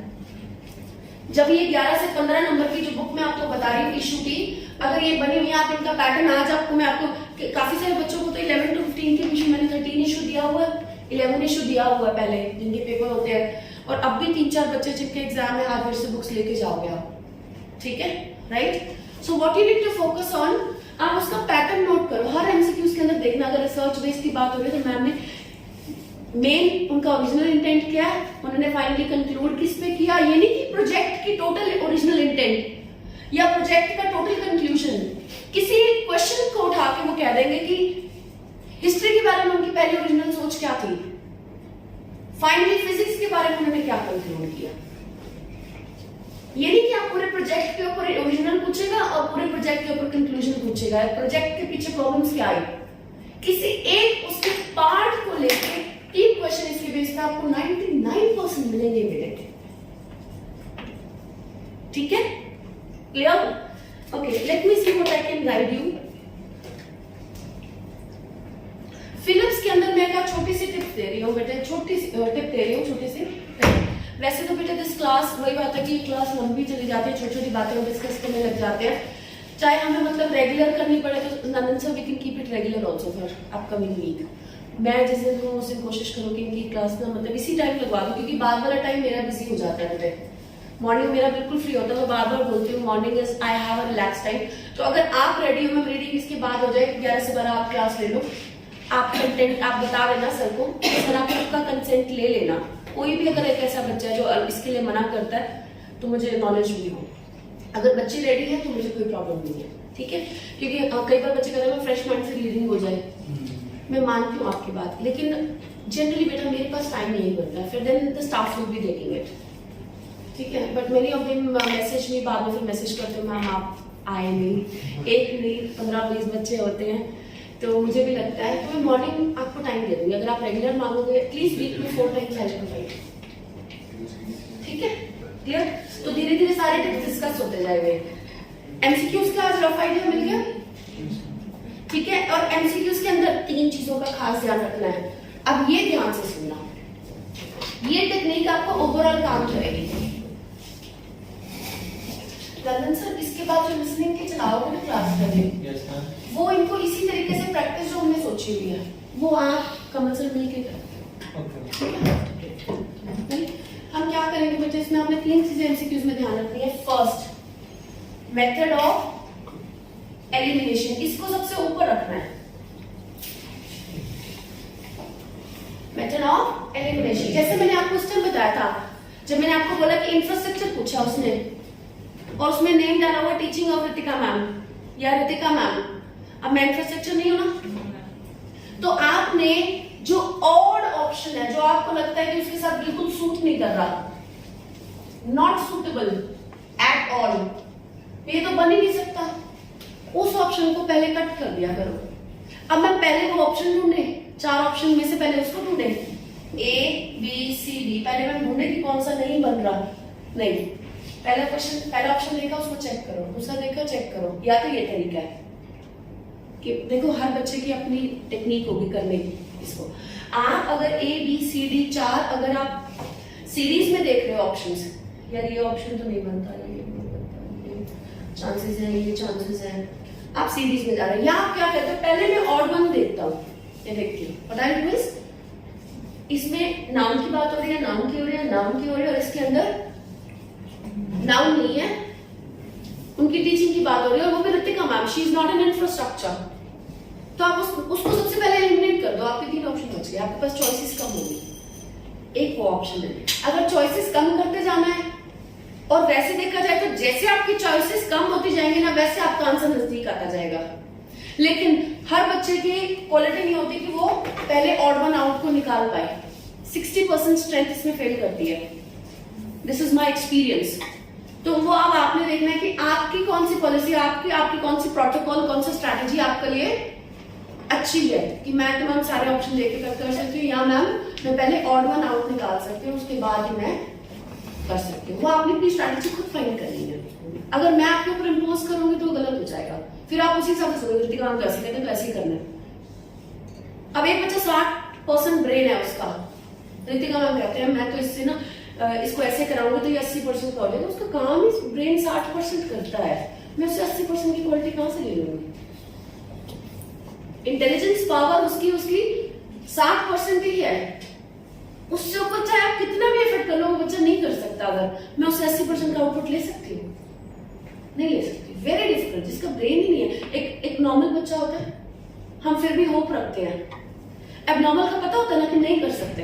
मान लो एक चाइल्ड है जिसकी प्रॉब्लम है ब्रेन की, बच्चों की तरह सोचता है वो बच्चा, अगर 4-5 साल पीछे है उसका ब्रेन, आप कहोगे ना नहीं यार इससे तो बहुत मुश्किल है। ऐसे ही नॉर्मल कैंडिडेट्स के अंदर भी एक कैपेसिटी पीरियड होता है, आपका कैपेसिटी होती है कि हार्डवर्क करने के बाद भी इसकी इतनी लिमिट है, हर एक की लिमिट बनी हुई है। आपको जब आप अपना स्ट्रेंथ एंड वीकनेस करोगे, स्वॉट एनालिसिस बोलते हैं इसको, जब अपनी स्वॉट एनालिसिस कभी आप इसको आप डेप्थ में जब टाइम मिलेगा आफ्टर आईएलटीएस आप चेक करना आपकी स्ट्रेंथ एंड वीकनेसेस क्या है, हर थोड़े टाइम में हर सेक्टर के अंदर आईएलटीएस में मेरी स्वॉट क्या है, मेरी स्ट्रेंथ क्या है, मेरी वीकनेस क्या है, इसका एनालिसिस करोगे अगर आप, ठीक है।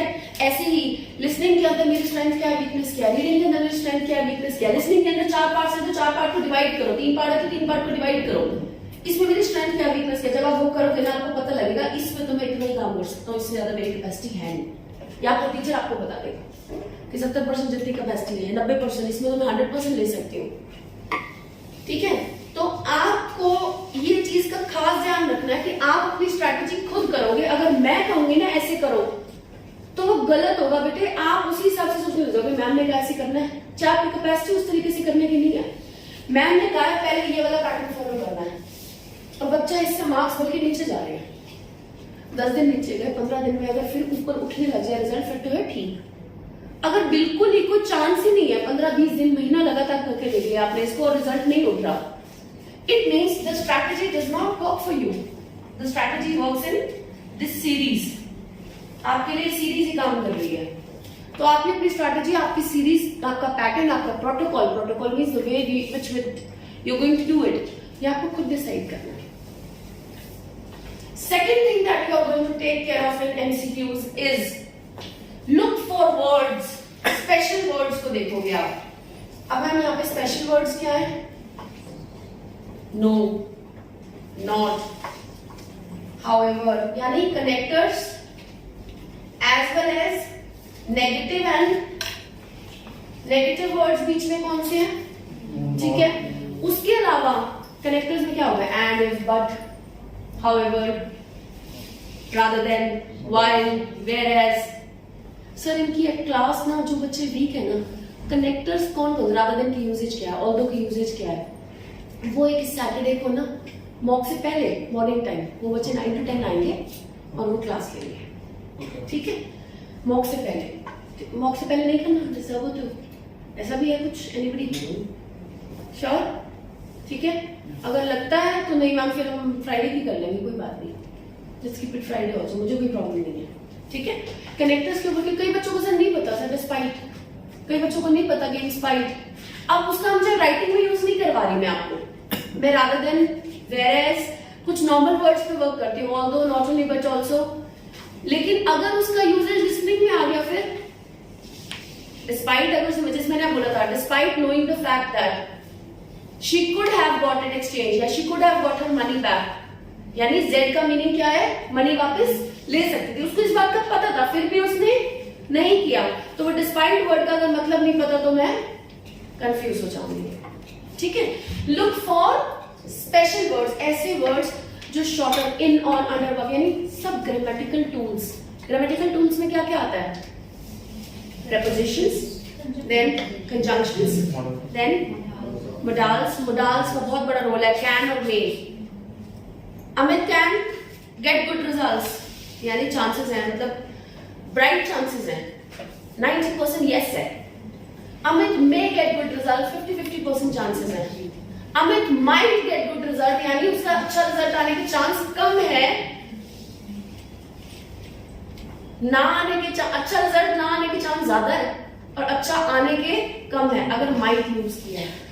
ये मोडाल्स है, अगर आपके मोडाल्स क्लियर नहीं है तो आप मे और माइट में अगर आप डिफरेंस नहीं समझ रहे, अगर मैं आपको बोल दूं मे, सपोज, ये मैं आपको क्यों बोल रही हूँ बेटा, ग्रामर सुबह सर सिखाते हैं, अगर आप नहीं आते नहीं करते तो लॉस किसका है? आपका। मे एंड माइट सिंपल सा वर्ड है, मे। कैन मतलब, अच्छा बताओ रितिका मैम का रिजल्ट आएगा या नहीं आएगा? मेरा आईएएस का पेपर अगर मैं दूं, मेरा रिजल्ट क्या अच्छा आएगा या नहीं आएगा? कितने पेपर तो मैं दे बैठी हूँ, इस बार भी मेरा मन है मैं शायद 10 वाला पेपर कराऊं, I am planning to go. कितने पेपर सुबह चुके हो अभी? हाँ, अनडाउटेडली, ओके। मैं किसने बोला था? पता नहीं मेरा है ना बेटा, शुड आई से like that? I am nobody to say like that. हर एक को ट्रस्ट करने में टाइम लगता है, ठीक है? Once you get trust, then you realize it, right? जब आप मेरी वर्किंग देख लोगे फिर आपको पता लग जाएगा, ठीक है? So you are right on your part. I'm not saying you are wrong, okay? But if I am being overconfident, गलत. It will be very wrong. Can means yes. 90% of you say yes कि हाँ जी Ritika ma'am कर लेंगे result, ठीक है? में chances क्या हो जाएंगे? 50-50. 50-50 मीन्स है भी और नहीं, दोनों बातें। लेकिन इसके अंदर आपको ध्यान रखना है, जब मे और माइट में से ऑप्शन आता है ना, तो मे का मतलब होता है चांसेस क्लियर करने की ज्यादा है। हम इसको 50-50 बोल देते हैं क्योंकि प्रोबेबिलिटी में काउंट करते हैं, एक्चुअली में 60-40 हो जाता है। ये आपको सिर्फ समझाने के लिए, 60-40 मीन्स करने के चांस, इसके रिजल्ट लेने के चांस यहाँ पे ज्यादा है और ना लेने के कम। और माइट अगर है तो माइट में रेशो आपका हो जाता है 40-60, उल्टा हो जाता है, यानी रिजल्ट पॉजिटिव होने के चांस कम है और नेगेटिव होने के चांस ज्यादा है। यहाँ पे रिजल्ट नेगेटिव होने के चांस और पॉजिटिव होने के आपको इसको समझना पड़ेगा बेटे, आप धीरे धीरे आएंगे। जैसे आज बारिश हो सकती है, माइट क्यों बाहर को हाँ क्या लगता है? सपोज आज बहुत ज्यादा धूप वाला दिन है, बहुत ज्यादा धूप वाला दिन है, तो अगर मैं आपको बोलूं बेटा बारिश हो सकती है, आप क्या कहोगे? इट माइट, क्योंकि चांसेस बिल्कुल वीक हैं बारिश होने के, तो वो माइट हो जाएगा। और आज अगर मान लो बादल बने हुए या पहला ही, फिर मैं पूछो बेटे आज नहीं आऊंगा, चांसेस ज्यादा है, इट मे रेन।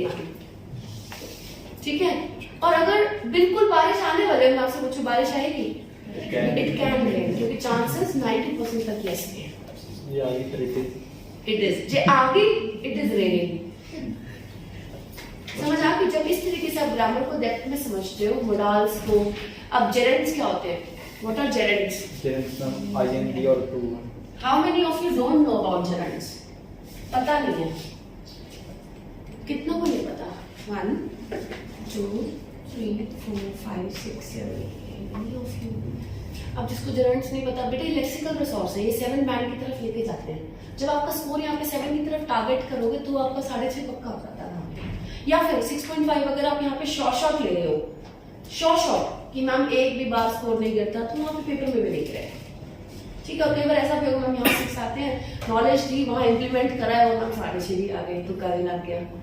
ठीक है, अगर नॉलेज होगी तो, नॉलेज ही नहीं है तो चांसेस ही नहीं। आपको पता ही नहीं है जेरेंड्स क्या, आपको पता ही नहीं है मोडाल्स क्या, आपको पता ही नहीं है प्रपोजिशंस का, इनकी जगह ऑन लगा रहे हो वहां पे, इनकी जगह ऑन लगा रहे हो। ए एंड द की गलती कर जाते हैं बच्चे, आर्टिकल्स की, ए एंड और द, वहां पे आपका बेटे लगना चाहिए ए, आपने लगा दिया एंड, या द लगना नहीं चाहिए, आपने द लगा दिया। ये सारी चीजें आप ग्रामर की सर से आप जब मर्जी जाओ पूछ सकते हो।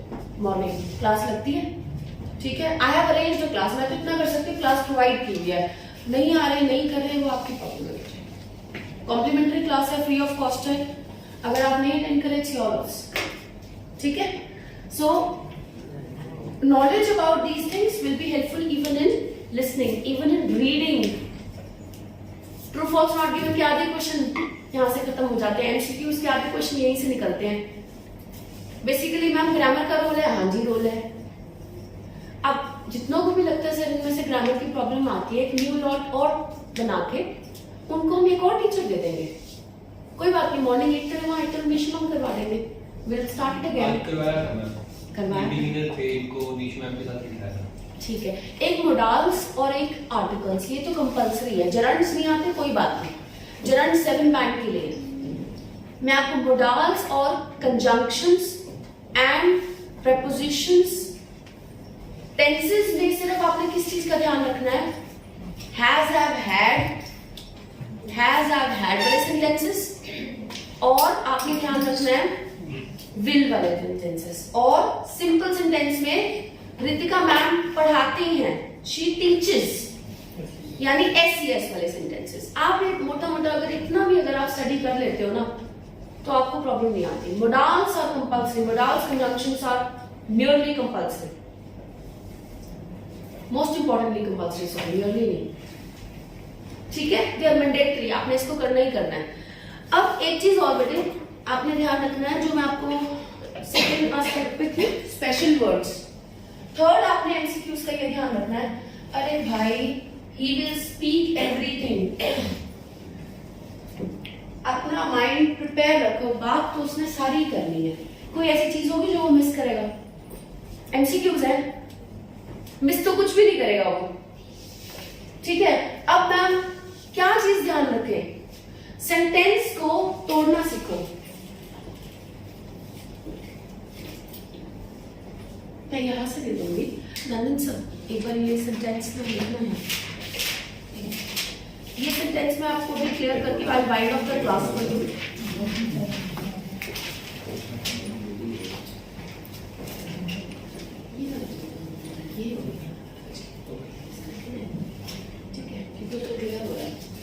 अब हम क्या करते हैं मैम, जैसे लिस्टिंग स्टार्ट होती है हम सारा कुछ सुनना स्टार्ट कर देते हैं। जैसे नेम आ गया बीच में, एमिली आ गया, वो भी सुन लिया, फिर उसने रिडंडेंट बोल दिया तो हम रिडंडेंट वर्ड भी ढूंढने लग गए, माइंड में क्या मीनिंग होता है, ठीक है। क्योंकि हमें लगता है कि आगे जाके हो सकता है क्वेश्चन उसी से रिलेटेड हो, तो हमें रिडंडेंट मतलब वहीं पे पता लग जाना चाहिए। Suppose Rahul is Emma is a very redundant, Emma is a very disobedient girl who does not even think, I would say who refrains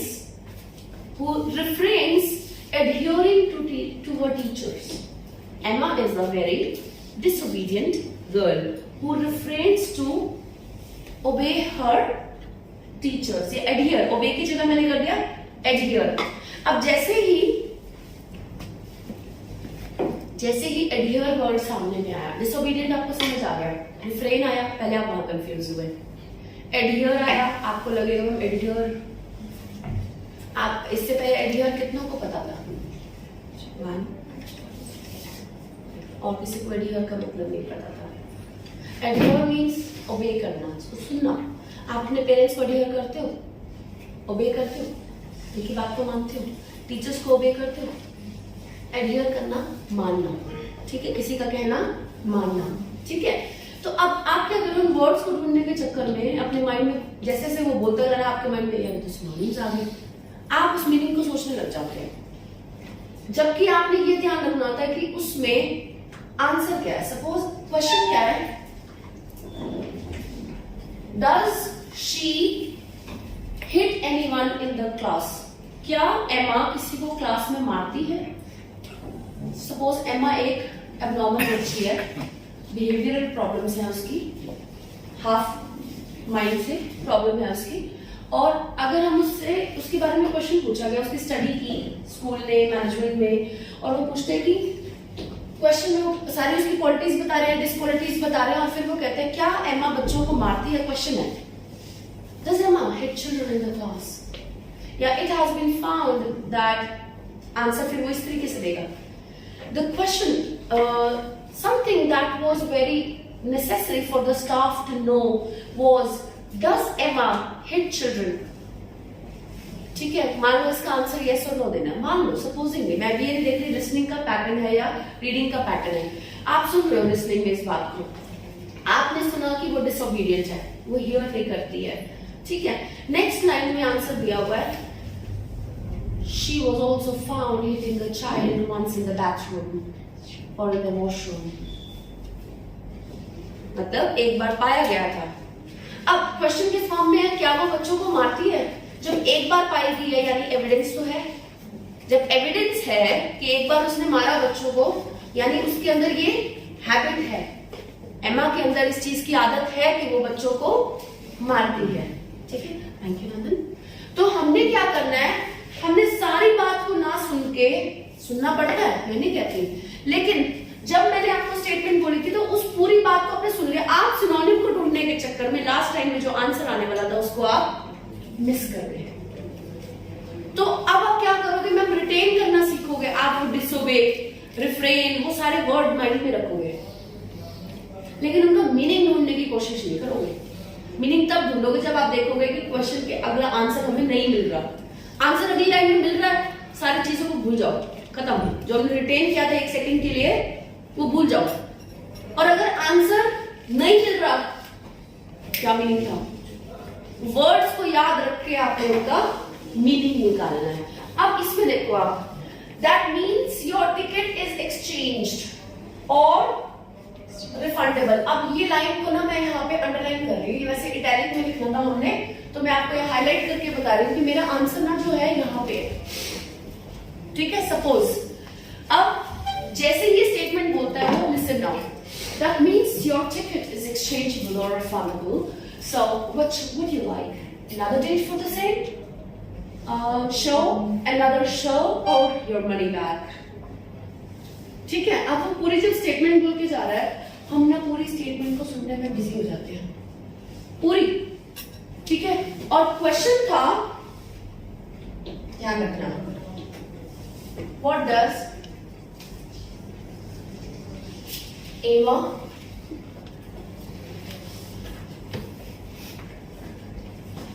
find about her ticket? एमा ने अपने टिकट के बारे में क्या पाया? अब इसको इस तरीके से भी पूछ सकता था, was Emma's ticket refundable or not refundable? या what type of ticket did Emma have? एमा के पास किस तरह की टिकट थी? रिफंडेबल थी, एक्सचेंजेबल थी? इस तरीके से क्वेश्चन पूछ सकता था। क्या एमा की टिकट रिफंडेबल थी? यस नो में भी आ सकता था।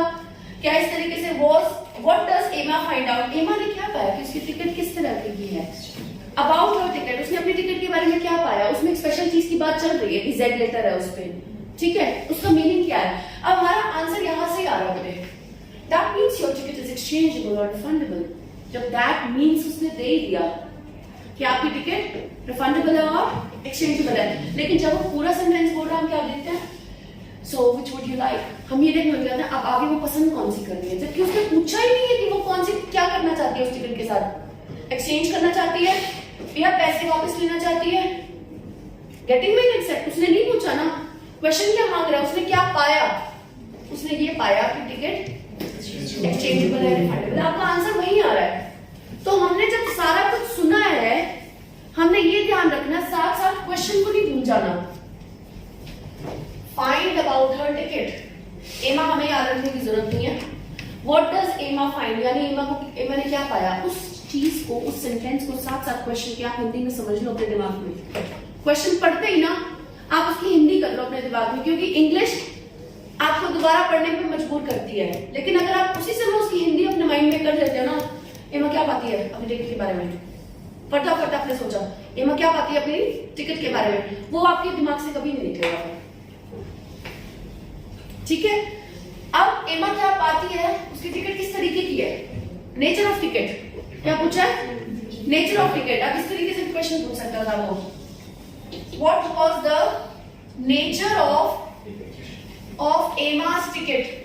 तो रिफंडेबल हो जाता, एक्सचेंजेबल हो जाता, दोनों में से एक आंसर आपका करेक्ट है, दोनों कोई भी लिखते थे, ठीक है। अब लिसनिंग के अंदर हमने ये ध्यान रखना है खास तौर पे कि इतने बड़े सेंटेंस के अंदर वो स्टोरी बोलेंगे। स्टोरी तो आपको बोलेंगे क्योंकि उन्होंने आपको लगाए रखना है, बिजी रह भाई बिजी रह, सुनता है। आई डोंट वांट कि इधर उधर ध्यान हो, सुनता रहे बस। सीधे सीधा आंसर क्यों दूं मैं? क्या लगते हो भाई मेरे, बहनों, चाचा, भतीजा, मामा, आयल्स वालों के कुछ लगते हो आप? You are just mere clientele for them, right? You are clientele for them. You are giving them business. Business का रूल है, you are clientele, ठीक है, right? So you need to make sure वो आपको सिर्फ busy कर रहे हैं through long stories. Focus on the question, उसको हिंदी में कन्वर्ट करके अपने माइंड में फिट कर लो, and then सिर्फ रिलेट करो उन वर्ड्स को जो इंपॉर्टेंट है। आप इस अगली लाइन को पढ़ के which would you like, another date for the same show, another show or your money back? आप फाइनल कंक्लूजन पे पहुंचने लग जाते हो, उसने फाइनली किया क्या? हो सकता है वो अगला क्वेश्चन हो, साथ साथ ही दो क्वेश्चन की एक स्टेटमेंट बोल गया हो, ऐसा भी हो सकता है। अब यहाँ पे रितिका हमने हैबिट बना दी, अरे सिर्फ उसी पे ध्यान रखना जो क्वेश्चन है। हो सकता है जो इससे नेक्स्ट क्वेश्चन है, question number 11, then question number 12। Question number 12 का आंसर भी इसी नहीं हो। क्वेश्चन नंबर 12 का आंसर क्वेश्चन हो, What does Emma finally ना बोल के do with her ticket? उसने फाइनली नहीं बोला, वो अपने टिकट के साथ क्या करती है? Question number 12। कई बार ये पैटर्न आ जाता है, कई बार तो ये पैटर्न आएगा कि आंसर सिर्फ भी उससे भी मिलता जुलता क्वेश्चन नहीं है, इस बात से मिलता जुलता। अब मैं क्या कर रही हूँ, मानो पेपर मेरे हाथ में, मैं क्या कर रही हूँ, फटाफट 11 नंबर पढ़ लिया। जब लिस्टिंग चल रही है 12 नंबर का, इससे रिलेटेड बात तो नहीं हो रही, अगर इससे रिलेटेड बात लग रही है पढ़ लो, सुन लो, अदरवाइज क्विट कर दो। अब हम इस चीज को कैसे प्रैक्टिस करेंगे बेटे? टाइम देना बेटे, ऐसे नहीं। आप एक क्वेश्चन इस तरीके का सुनो, दूसरा आप ट्राई करो कि अगला क्वेश्चन इसके बिल्कुल साथ आ रहा है। जब आपको दिख गया ना कि अगला क्वेश्चन बिल्कुल बैक टू बैक है, उस लिसनिंग को कम से कम 4 बार सुनो कि अगली बार इस तरह की लिसनिंग है, मैं ध्यान रखूं कि ये डबल इकट्ठा भी बोल सकता है। ऐसे ही फिलअप्स के अंदर होता है। फिलअप्स के अंदर क्या होता है? सपोज फिलिप्स के अंदर मान लो आपको फर्स्ट फिलअप दिया हो, सेकंड है, थर्ड है। अब फर्स्ट का आंसर है फ्लैट 68A। वो इसको कैसे बोलता है? House number is flat 68A, 68A या फिर 68A, 68A। अब ना वो बच्चा ना 68 की जो टोन आ रही थी ना यहाँ पे, वो A ना इसके साथ मिक्स हो गया 8 के साथ। बच्चा वहां पे सोचने लग जाता है, the child start thinking and get confused, हाँ 68A था या 68 था, या एक और चीज मिस्टेक कर सकते हैं, 16A था, या फ्लैट 16A, 68A। जल्दी जल्दी बोल के जाते हैं, वहां उन्होंने ट्रिक खेली होती है, उसको शॉर्टर बोलते हैं वो।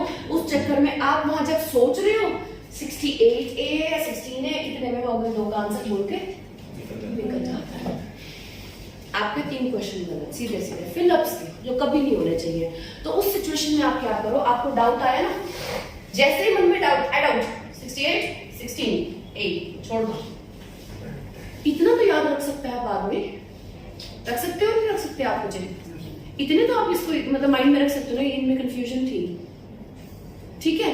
तो आप अगलों का ध्यान रखो उस समय, और कम से कम पिछले अगर पेपर उठा कर, मेरे ख्याल एक भी पेपर जनवरी दिसंबर से लेकर मार्च तक ऐसा नहीं है जिसमें इस तरह की एक कंफ्यूजन नहीं है,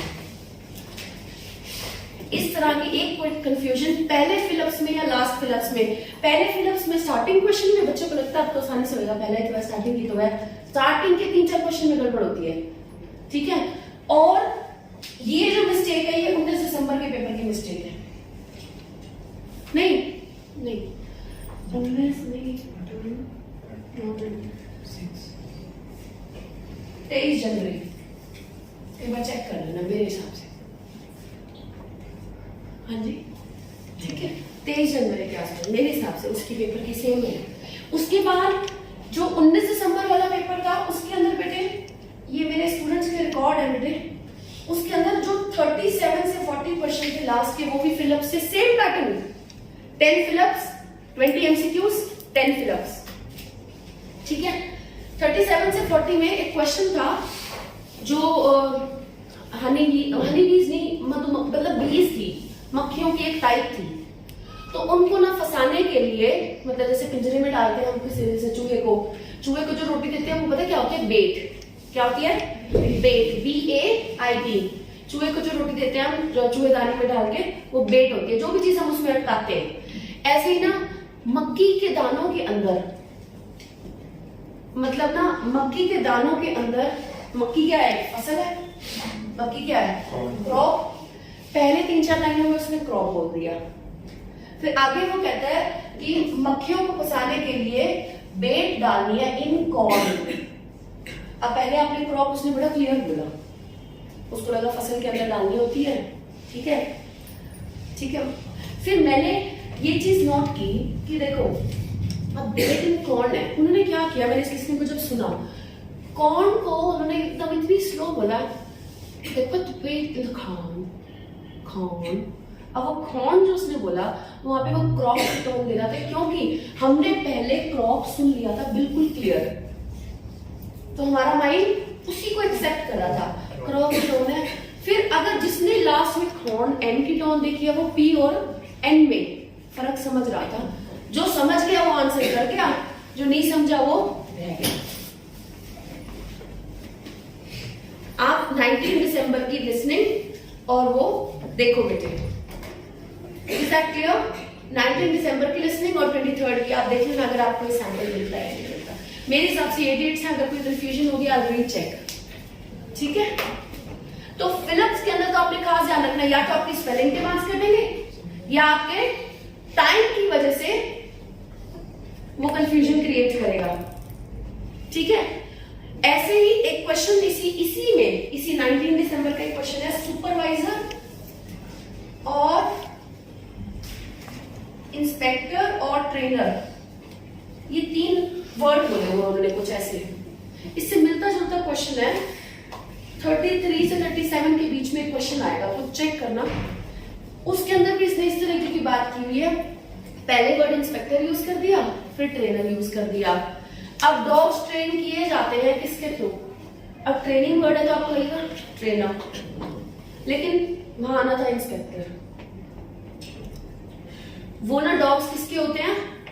पुलिस वालों के, तो ट्रेन भी उनको पुलिस वाले करते हैं। अब ऐसी कंफ्यूजन क्रिएट की है और बात 2-3 वर्ड जैसे यूज करते हैं उससे पहले। तो फिलिप्स के अंदर या तो स्पेलिंग की मिस्टेक होगी या फिर ज्यादा से ज्यादा आपको पहले वो वर्ड यूज करके उसकी कंफ्यूजन क्रिएट की होगी। थर्ड, आपको क्या क्या होगा, जल्दी एक ऐसा टफ वर्ड दे देंगे जिसको पूरा करने के चक्कर में आप अगले 3 या 4 मीनिंग 3 या 4 फिलिप्स मिस कर जाते हो। सपोज अगर मैं आपको बोलूं यहाँ पे कॉन्टेजियस वर्ड है, मान लो ये वर्ड आपको फिलअप में दिया हुआ है, तो सर फिलअप में हो, नीचे ब्लॉक्स में आपको ऑप्शन दिए हुए हैं। मैम इतना टफ वर्ड तो वहां पे कोई भी नहीं देगा, ऐसे स्पेलिंग बोलेंगे वो तो पूरी स्पेलिंग बोलेंगे ना, फिर सीधा अगर फिलअप देंगे तो स्पेलिंग बोलनी पड़ेगी उनको, क्योंकि किसी को क्या पता कॉन्टेजियस क्या, तो हर एक की वोकैबुलरी तो हाई नहीं होती। अगर यहाँ पे वोकैब वाला ऑप्शन बॉक्स में दिया हुआ है और 5-7 टफ वर्ड वाले दिए हुए हैं, मान लो कुछ इजी कुछ टफ, अब हमें चाहिए यहाँ पे स्पेलिंग दी हुई है, ठीक है, और वो वर्ड भी बोल के जा रहा है which also means contagious। अगर बाय चांस है which also means, हमें जो contagious की जगह पर थोड़ा वर्ड यूज कर लो convenient, आप इसको convenient ले लो, थोड़ा सा आपके लिए इजी हो जाएगा समझना। convenient, अब देखो बेटे जो इंग्लिश में बोला ना उसको convenient वर्ड बहुत इजी लगेगा ना, क्योंकि कहीं ना कहीं आप सुन लेते हो कि आईएलटीएस इंस्टीट्यूट में तो मिलता ही मिलता है, लेकिन अगर आप क्लास +2 वाले बच्चे को जो 1 महीना लगा के अगर आईएलटीएस करके दे रहा है, 1 महीना, क्योंकि बच्चा इंटेलिजेंट है, बच्चे को लगता है मैं तो पेपर कर देना कोई चक्कर ही नहीं है, ठीक है, मेरे तक 95% आया, मैं मिलूंगी लोड़ आईएलटीएस कर, बस वो किया। प्रॉब्लम कहाँ आती है, उसके पास इतनी वोकैबुलरी नहीं होती, उसका स्कोर 6-6.5 से ऊपर मिल जाता है। 8-9 बैंड लिसनिंग में आ जाएंगे तो राइटिंग और स्पीकिंग में मत खा जाता है बच्चा। वोकैबुलरी हम कहाँ से सीखते हैं ज्यादातर, या तो रीडिंग के बीच में या राइटिंग से, ज्यादातर हमारा लर्निंग प्रोसीजर रहता है। तो आपको आईएलटीएस में टाइम स्पेंड करके आपको कन्वीनियंट का मतलब पता होता है। अब आप कहते हो उसने बोला इट्स वेरी इजी, तो कन्वीनियंट वर्ड पिक किया आपने यहाँ से, लेकिन कन्वीनियंट की स्पेलिंग लिखते लिखते अगला ऑप्शन, आप पेपर पे तो आप ट्रांसफर नहीं कर रहे हो अभी चाहे, लेकिन पेपर पे तो आप लिख रहे हो ना कन्वीनियंट। कई बार बच्चा पूरा लिखने लग जाता है, वो लेंथी वर्ड के बाद अगेन वो 1-2 स्टेटमेंट ऐसे बोल जाएगा, आपका आंसर मिस हो जाएगा। तो जब आपको पता है बॉक्स में ही है तो आप उस नंबर उसके ऊपर ही 1 डाल दो, ये नंबर डाल दो आंसर बॉक्स में 1। अगर वो फिलअप की फॉर्म में आ रहा है सीधा, बॉक्स में ऑप्शन नहीं है, तो आप क्या रखो, उस वर्ड को दिमाग में रखना सीखो, सिर्फ उस वर्ड को आधा लिख दो, जैसे कन भी, बस मतलब जैसे हम रफ में लिखते हैं ना फटाफट, लिखते ना कन्वीनियंट। अब ये लिखा हो फिर भी ना समझ आए, अगर ऐसा ही एक और वर्ड मिलता जुलता आ गया, ठीक है, अगर ऐसा ही एक और कंटामिनस आ गया, तो कन दोनों वर्ड CON से स्टार्ट हो रहे हैं, तो हमें कंफ्यूजन होगी। तो रफ में लिखने की बजाय कन्वीनियंट, ठीक है, कन्वीनियंट लास्ट एंडिंग भी कर दो, तो वर्ड को पूरा लिखने की बजाय रिटेन कर लो, और लास्ट में जैसे वो सेक्शन खत्म होता है वहीं पे वो आंसर आपका फिल हो जाना चाहिए। आप सोचो बाद में फिल कर लूंगा पूरी लिसनिंग के बाद, फिर नहीं याद रहेगा। फिलिप्स के अंदर सिर्फ और सिर्फ ये 3 एस्पेक्ट्स हैं, ठीक है, is that clear? MCQs clear, फिलिप्स क्लियर। इसके बाद आती है स्पेलिंग एरर। स्पेलिंग एरर के लिए मैं आपको बेटे आज तो नहीं, टाइम निकल चुका है, मैंने सोचा था आई विल, हम इसको कल रखेंगे। मैं आपको हर रोज इन दिनों में चाहे टीचर पे चाहे मैं कोशिश करूंगी मैं ही रखूं, क्योंकि प्रोनाउंसिएशन एरर है इसमें। जैसे अब वर्ड बोला उसने दे क्वाइट थॉटफुल, अब थॉटफुल बोलो तो आपको क्लियरली समझ आ जाएगा। Thoughtful, THOUGHTFUL, thoughtful. अब जो बेटा हम बोलते हैं ना, वो हम बोलते हैं थॉट, हम ये बोल रहे हैं। जब फॉरेनर्स इसको बोलते हैं, चलिए ठीक है, TH, ठीक है, अब वो क्या बोलते हैं, थ में व की भी टोन आते हैं। थ सुनना मुझे ध्यान से, सॉफ्ट सॉफ्ट, थ और व की हवा हल्की सी मिक्स होती है और फिर थैंकफुल, थैंकफुल, थैंक, थैंक, या फिर आप इसको आप कर सकते हो व न लगाओ तो त और थ मिक्स करते हो, थैंकफुल। वो त और थ जब मिक्स होता है वो हल्का सा स की टोन देगा बीच में, सुनना इसको, thankful, thankful. I am quite thankful to you नहीं बोलते हो, वो हमेशा बोलते हैं I am very thankful to her, I am very thankful to her. Her नहीं बोलते, I am very thankful to her, हम ऐसे बोलते हैं हर, बोलते I am very thankful to her, her. ह को छोटा बनाना है, टंग को घुमा देते हैं। कुछ वर्ड्स की प्रोनाउंसिएशन धीरे धीरे जब आपको आएगी तो उसकी प्रोनाउंसिएशन के लिए मेरे पास 200 वर्ड्स हैं लिसनिंग के। मैं आप कई बच्चों को पहले भी हमने प्रोवाइड किए हुए हैं यहाँ पे नहीं, 2-3 बच्चे हैं, मनप्रीत के लिए स्पेशल निकाली है, प्रिंस के लिए जिनकी स्पेलिंग एरर बहुत ज्यादा है उनको तो मैं लिस्ट ये दे दूंगी अभी प्रैक्टिस करने के लिए। और बाकी बच्चों को कल मैं यहाँ पे इसको ना उसका इफेक्ट पता है कब आएगा, जब टीचर आपको उसको बोल के सुना रहा और आप उसको लिख ले। जैसे अगर मैं आपको बोलती हूँ अब हमें पता है जनवरी, फरवरी, मार्च, अब वहां पर उनकी प्रोनाउंसिएशन पता क्या होती है, January. I was thinking to attend the classes of January. जनवरी सुना होता है, जनवरी सुना होता है, वो स्टाइल में बोलते हैं तो फिर वहाँ हम थोड़ा सा पता नहीं what happens, वो माइंड इफेक्ट हमारा हो जाता है एकदम से।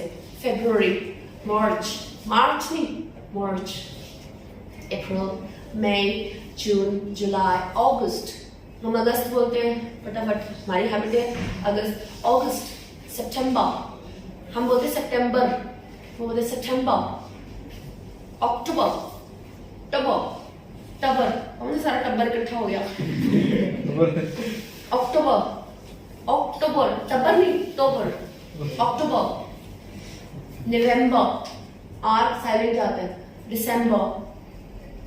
छोटी छोटी चीजें हैं, आपको इसी तरीके से लेटर्स और वर्ड्स की प्रोनाउंसिएशन है, इसको हम लिसनिंग की क्लास अपने बच्चों ने कुछ ने मांगी थी मेरे से, so I have started it, I will give it to you. Happy Prem, ठीक है, बट बी रेगुलर, दोनों अभी भी रेगुलर नहीं हो तुम। क्लियर? संतोष हेल्पफुल, 6.5 के स्कोर में खुश नहीं है, मेरे को नहीं चाहिए ये score, I don't want listening, तो बिल्कुल भी नहीं। 8, 8.5, 9 बैंड वाली लिसनिंग चाहिए मुझे यहाँ बच्चों को।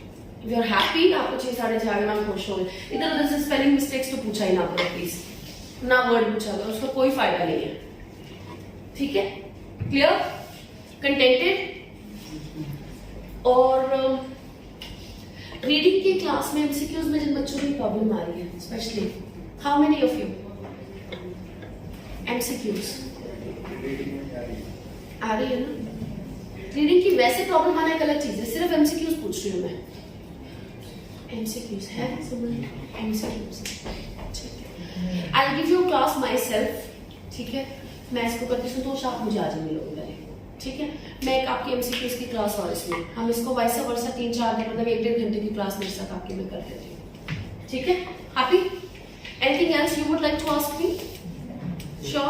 How many of you find that ma'am this listening technique will help us? Sure? How many of you knew this? Ma'am पता ही था, बट यार इसमें कुछ ऐसा नहीं है जो आपको पता नहीं है। तो बात ये है कि हमें सिर्फ बार बार ना कहना पड़ता है, बेटे इस चीज पर ध्यान दो, अटेम्प्ट मत करो, समझो। खाली कितना देर हो गया चक मैम डन, मैम इतने मार्क्स आ गए, मार्क्स कुछ नहीं, मैं नहीं करना, मैंने भी मिलना, आप उसको करो। मैम इसमें प्रॉब्लम आ रही है, इसको मैम हम दोनों बैठ के डिस्कस करना चाहते हैं, दोबारा चलाओ बेटे, वर्क इट आउट। YouTube के ऊपर अपने फोन के अंदर उसको चलाओ, दोबारा घर जाकर उसको रीचेक करो, गलती हुई तो हुई का, ये 1 नंबर क्यों कटा, how dare I miss that, how could I do that. मैं इतना स्टूपिड हूं कि मैं ध्यान नहीं रख सका थी, मैंने बताया भी था कि वहां पे वो लंबा आंसर लिखने के बाद जो आपका एक नेक्स्ट 2 क्वेश्चन मिस होंगे, फिर मैंने वो गलती कर दी। अब मैम ने तो गाइड कर दिया, इसमें मेरी क्या गलती है और टीचर की क्या गलती है? गलती तो मैम की, बच्चों की है, और तो वही आता है ना, मेरी क्या गलती है? थॉट क्या आता है? मैम की है, गलती ना हमारी आती है ना, पहला थॉट तो वही आता है, फिर हम चेंज करते हैं। ठीक है? Is that clear? Okay. Now I'll leave you. Now what we'll do is we will have a reading. Break. Then promise me 1 o'clock sharp you'll be back today. हाँ क्यों? नहीं 20 मिनट बहुत है बेटा, क्या हो गया? पहले 15 मिनट की ब्रेक होती थी बेटा, जिस दिन मास्टर क्लास होगी उस दिन थोड़ा बहुत तो करना पड़ेगा ना। ठीक है 20 मिनट, ठीक है? 1 o'clock sharp यहाँ पे आओगे, रीडिंग स्टार्ट हो जाएगी। क्लियर? ओके।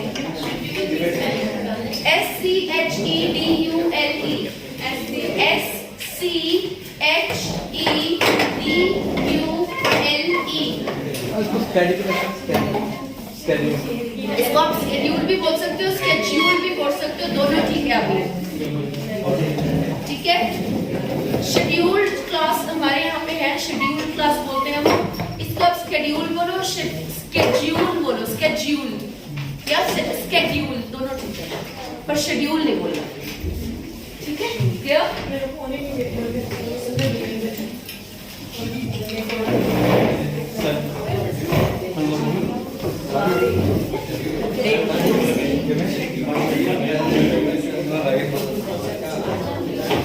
रीडिंग कर लिया अब फोन लगी, मैं फोन लगा फोन में दिख रहा